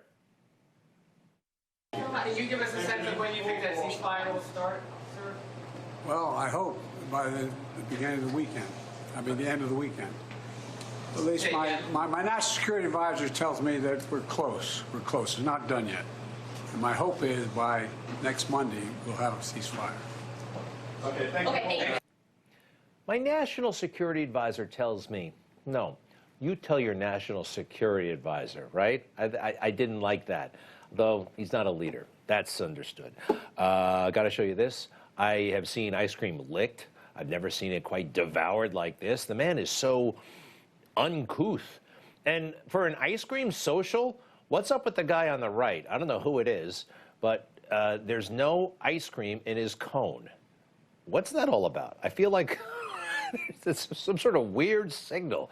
That cone is not bitten at all. That's all right. I know it's a little bit silly, but it kind of made me think, after all, when it comes to ice cream, this is the most important part about Joe. Just ask Barack Obama. Tell me about Joe and your relationship with Joe. Did?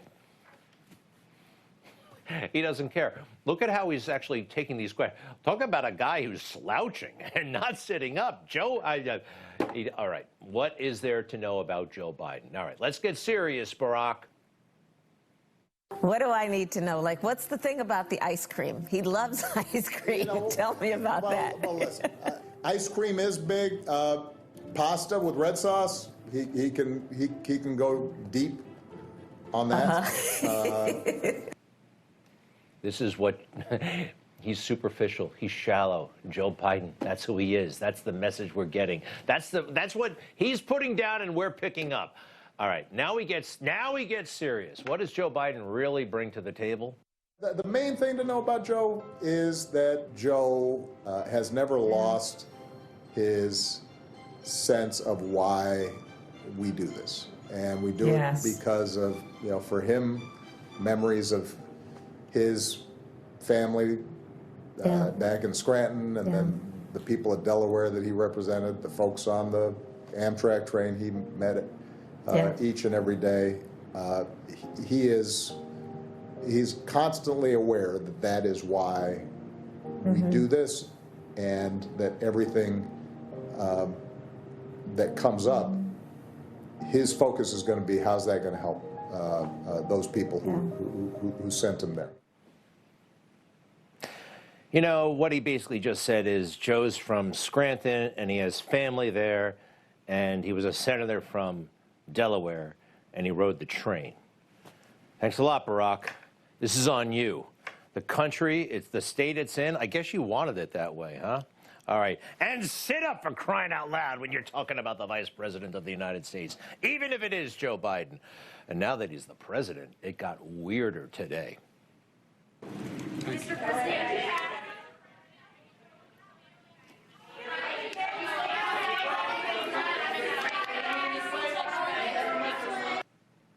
Look at that. It looks like a jack-o'-lantern, right? From Halloween. Something it's going to give kids bad dreams, this guy. Next. Thank you so much. You never want to pick up. We'll get a chance to talk afterwards. Thank you so much.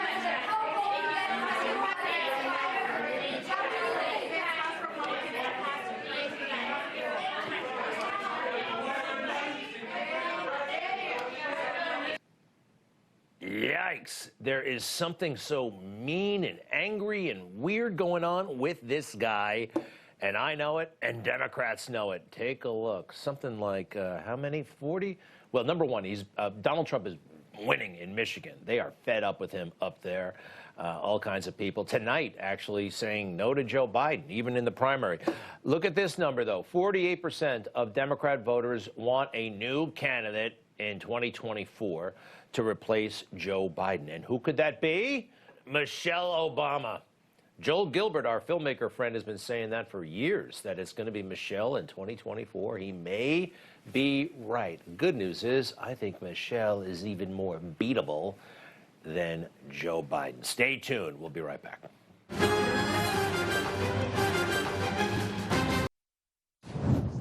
What happened in Alabama, make no mistake about it, is a direct consequence of the hard-right MAGA Supreme Court's decision to overturn Roe v. Wade. Today, the United States is an embarrassment. Court rulings that are a direct outgrowth of the decision by the Republicans to go hard against women's reproductive rights.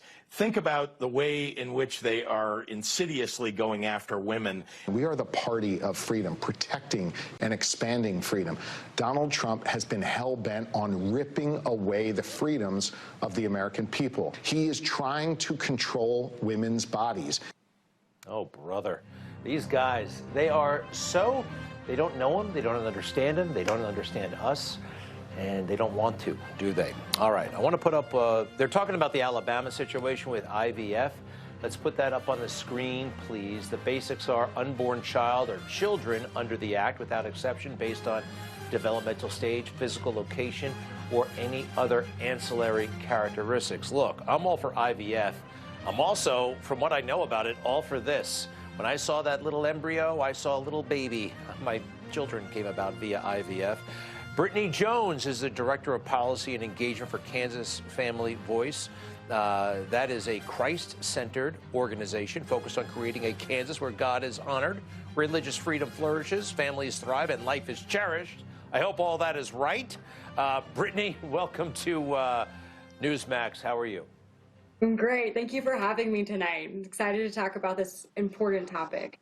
Terrific. Well, bring us up to speed. There has been a lot of kind of wild statements made about what Alabama did. You know how I feel. On the surface, I think it's a step in the right direction. And I also do support IVF like President Trump does. So tell us what we need to know. Yeah, so this is a case that came out a week and a half ago that essentially recognized that an embryo that is being frozen for the purpose of IVF can be recognized as a child and protected under a wrongful death statute in Alabama. It's a pretty simple statute. It allows a parent to recover if their child is killed in some way, negligently, or a couple other different ways, mens rea in there that the court can choose from. But in this particular instance, someone had been allowed into the freezer where the embryos were being stored, and was allowed to destroy them. These families lost those embryos that they had contracted with that clinic to protect. And so it makes perfect sense for those families to be able to recover for that. And so it's a really simple case, and the left is really blowing this out of proportion about what this case is. It makes a lot of sense, and it's a very simple case. So what about this aspect of it? I guess there are some families, you know, when they do the IVF, they get like 11 embryos, and they only need 2 or 3, or sometimes it takes all of them. It takes different numbers. And quite frankly, some families have leftover embryos, and they don't want them. What happens then? Yeah, so this is exposing some of the components of IVF that a lot of people haven't thought through. There are certain clinics that won't only create 1 embryo, or they require that you create multiple embryos. And so there are embryos that are left in storage for decades. And you're starting to see some of these embryos be adopted through what's known as snowflake adoption. But as the pro-life movement, we believe that those are children and should be given the chance at life. And they should not be destroyed carelessly like they were in this Alabama case, that they should be protected. And those families should want those children to be protected. They should want these clinics to have a high standard of care when dealing with their genetic material. Even if you don't consider it a child, it is genetic material that should be protected. And as the pro-life community, we believe that that's a child that should be protected. You know, Brittany, when I was going through this process with my wife, at one point I had to move an embryo literally across town in a canister, and I felt like that's the canister, and I put it in the back of a cab, and I really felt like I was moving a child across town, and it was quite an experience. I bonded with that box because I knew what was inside that box. And precious material. Yeah. Ultimately, it became a baby. All right. Now, I want to play something for you from Donald Trump, who has been magnificent on these issues, as we know. But he's framing it a little bit differently. Take a look. We can win elections on this issue, but it's very delicate, and explaining it properly is extremely important. Many politicians who are pro-life do not know how to properly discuss a topic which is so important to the people in this room and so important to millions and millions of people. I think he's onto something. You know, the 2022 red wave that did not happen in large part because of abortion. There are reports that he's considering a 16-week ban. How do you feel? I mean, an election was lost in 2022 on these issues, and you know how they can be wildly misrepresented by the left. What do we do going forward? Yeah, I think this Alabama case is a huge example of that. It's a very simple law that protects parents' rights. It protects their ability to contract, and yet it's being blown out of proportion as somehow having to do with jobs, which it doesn't have anything to do with jobs, and somehow having to do with abortion, which it really shouldn't. But in Kansas, we were one of the first states to really feel the effects of jobs in the electoral process as we had a constitutional amendment on the ballot about 5.5 weeks after that court ruling came out. And so we've been living this. We have been day to day. How do we talk about these issues in a way that shows that we care about women? Because we do. We care about women. We care about babies. We care about fathers. We care about communities. So how do we come alongside women, recognize their children, but also meet women where they are? How do we help them get the child support they need? How do we help them get other financial benefits? How do we plug them into a pregnancy resource center or a church community that can come alongside them and help them raise that child or help them place that child for adoption if that's what they choose? And so that's what we've been focusing on. We've been focusing on how we talk about these things and really learning well what the community actually needs and what women in these situations actually need. And learning from their voices. Brittany Jones, thank you very much. Go to kansasfamilyvoice.com, kansasfamilyvoice.com, and good stuff. We appreciate it very much. Thank you. Thank you. Be right back.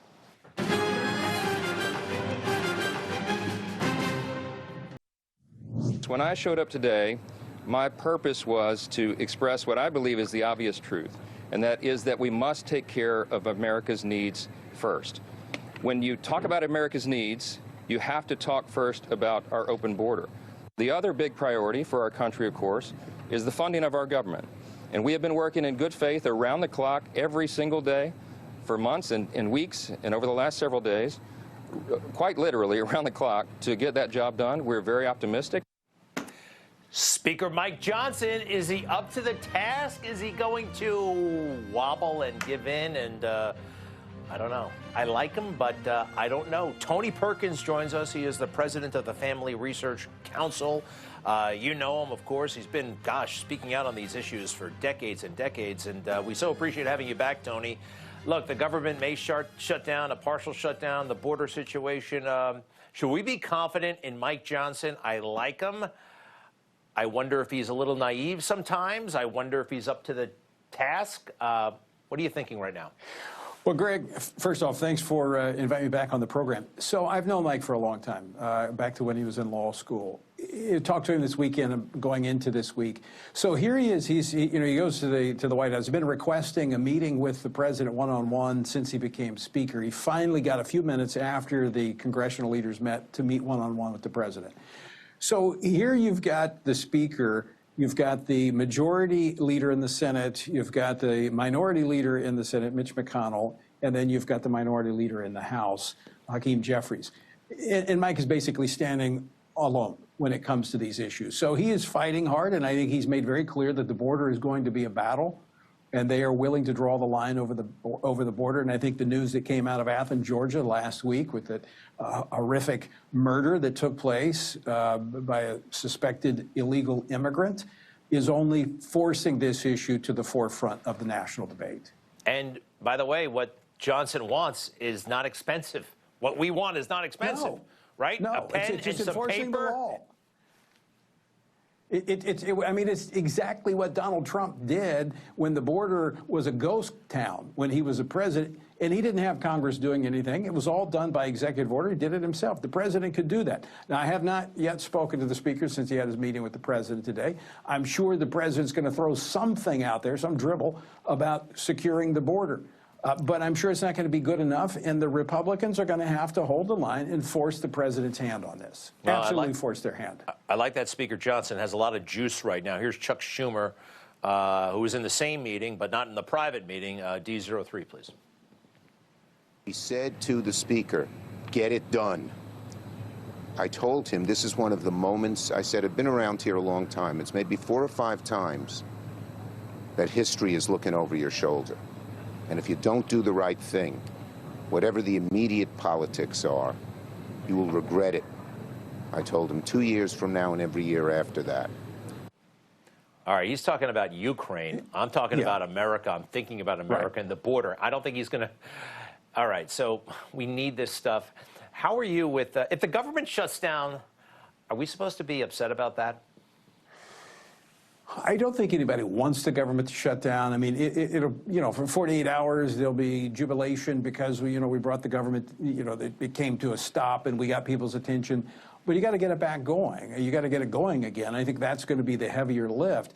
If we can avoid the government shutdown, that's great. But I will tell you this, in my conversations with the Speaker, he's not afraid of a government shutdown. He's more concerned about an open border than he is a closed government because of what it's doing to this country from a security standpoint, where we now have upwards of 16 million illegal, undocumented immigrants in this country. Now, that's collectively.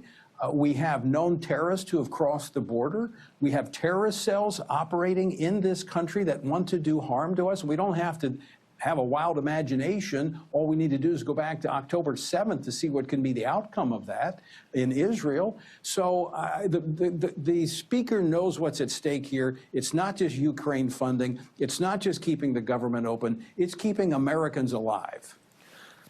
You're the Family Research Council. The family is under attack like never before. I mean, the idea of a nuclear family, heterosexual parents, is now considered not quaint. It's like somehow not relevant or not cool. Let me just put it to you this way, though. I mean, it seems like we're losing the fight. It seems like the Family Research Council's losing the fight. But, is it like those pictures from the 1950s where everybody was smoking cigarettes, right? Everywhere. And then the Surgeon General and others came out and said, this is killing you. Do we have to get this bad before we can get better? Greg, I think you're right. I mean, what we're seeing in the younger generations is they're trying to restore what they didn't have, and that is that family structure. Now, some of them don't know what that looks like. And of course, this administration, this is one of the reasons we don't want to fund it, because it's attacking it at every level, whether it's in the education system, pushing their transgender agenda, or whether it's the sanctity of human life, trying to fund abortions through the mail with the abortion pill. So yes, it is under attack under our policies. But I do see evidence out there, Greg, that there is a resurgence that's taking place. We're seeing it clearly on the transgender issue, where there's pushback. Nearly 25 states, 23 states have enacted SAFE Acts to protect minors from these experimental drugs and surgeries for transgenderism. So there is reason for hope, Greg. There's reason for hope. And what about corporate America? The state legislatures, we know there are good people in those state legislatures, especially in certain states. But what about corporate America? They seem to be complicit. Yes. No question about that. Less hopeful for them, although we do see the backlash that comes occasionally, like with Bud Light, Target, others. And it's like anything else, Greg. There's a kind of a long runway. The initial impact is not fully experienced until years down the road, and sometimes people have a hard time putting it together. When you see companies like, JCPenney tottering, you go back a decade, and when they started going down the woke path, sometimes these corporations do course corrections, other times they don't, and people have a hard time connecting the initial trigger that took them down this path. I don't know. I think there's a reshuffling. We see state legislatures. I'm very hopeful with what I see as state legislatures, state treasurers that are pushing back on the woke financing and these corporations. So here's the bottom line, Greg. Yeah. It is not time to wave a white flag. It is time to engage. It's time to pray for our nation. It's time to vote for those who will stand up for these basic American principles that made this country great. Love it. Tony Perkins from the Family Research Council. Thank you. FRC.org. We'll be right back. Thank you, Tony.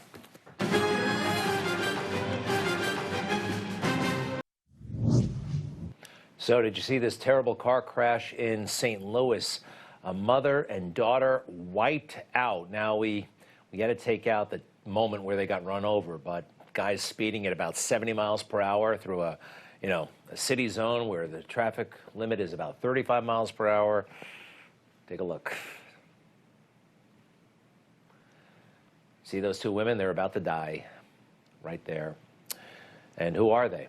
Let's take a look at them. They just came from a Drake concert. And what are their names, please? What a sad, sad thing. Mother-daughter, dead after that fatal car strike. Monty Henderson was the driver, 70 miles per hour, 22 years old, and he had a thing for speeding. This is the kind of thing you would expect somebody would be in jail for right now. He's not, actually. He's under house arrest, released, put up $20,000, and he's out. 3 previous citations for speeding. The judge, who I don't think this even counts as a slap on the wrist. Here she is. She has a reputation for letting people go, including a mother who left a loaded gun on a table with which a 7-year-old child shot another kid in the house. That's no problem, Mom. You can go home now. Big problem. Her name is Llewellyn. Is it Llewellyn? Yeah, Llewellyn. Judge, whew, you shouldn't be a judge. Not good at all. Soros had a role in her appointment, we believe. So the FBI, can we turn to them for some law enforcement guidance? No. Take a look at this. This is the woke FBI. Higher prices, dangerous products, and closing businesses.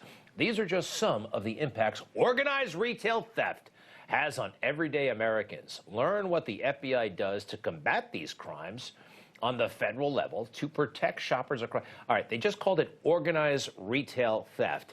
And they put these 2 teenage girls on an official FBI, right? They're putting things in their jacket. That is not organized retail theft. All right? This is pretend. I think you're doing it for identity politics. Maybe you think that it's okay to, Karens, right? Nobody likes Karens these days, right? White women still being punished for voting for Trump. Anyway, let's take a look at some real organized theft. This is what it looks like, all right? It's organized. It's terrifying. It's not a couple of girls after school stealing licorice, all right? It's brazen, right out in the open, and it's happening all the time. We are in full-blown crisis mode, and whatever the FBI thinks they're doing, it's not enough. They're keeping data, they're terrible. They have lost their way and must be disbanded and totally reformed, rebuilt from the ground up. Can I see those 2 girls one more time? They're there. Drop the batter. See, they're putting things in their jacket. This is what's known as a model shoot, and they're pretending to steal stuff. All right, the FBI, totally out of touch. All right. We have to say something, believe it or not, in defense of Nikki Haley. I think she's terrible. She should not be running for president. No business whatsoever. Totally disloyal. No integrity. Greedy. But when you run for president and you actually are stupid enough to go all the way to South Carolina and lose like she did, we should at least be able to see her concession speech, just for, amusement purposes. But the fake news wouldn't let that. They did it to Trump, and they did it to her. He couldn't be here. I want to thank Senator Tom Davis. And that is Nikki Haley speaking tonight. She said that in the next 10 days, 21 states and territories have the right to a choice, and that she is moving forward to at least through Super Tuesday. I don't understand this. They got these political, all-star panels with 75 people, and they talk about every little thing political. Yet she's given a speech. Listen to the whole thing. Then you can mock her with a little bit of knowledge and authority. Every network did this to her. She spoke. Let's see. Let's take another one. They aired 14 minutes of her. Okay, well, they shortchanged her a minute. That's not terrible, but they did it to Trump. ABC aired 1 minute of his speech, 1 minute of his 24-minute speech. The fake news getting faker, and I'll be right back.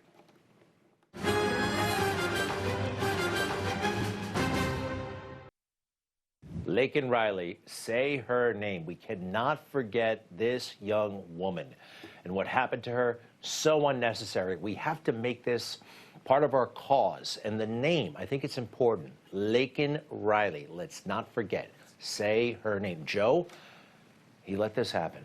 And he could actually do something. He could turn it all around. But he signed that stuff undoing everything that Trump had come up with. The border was under control, and America knows that. And look at what happened. He signed that stuff, and yeah, everything. He reversed Trump, and everything went to hell. All right. Something more pleasant, please. I have a video of my daughter.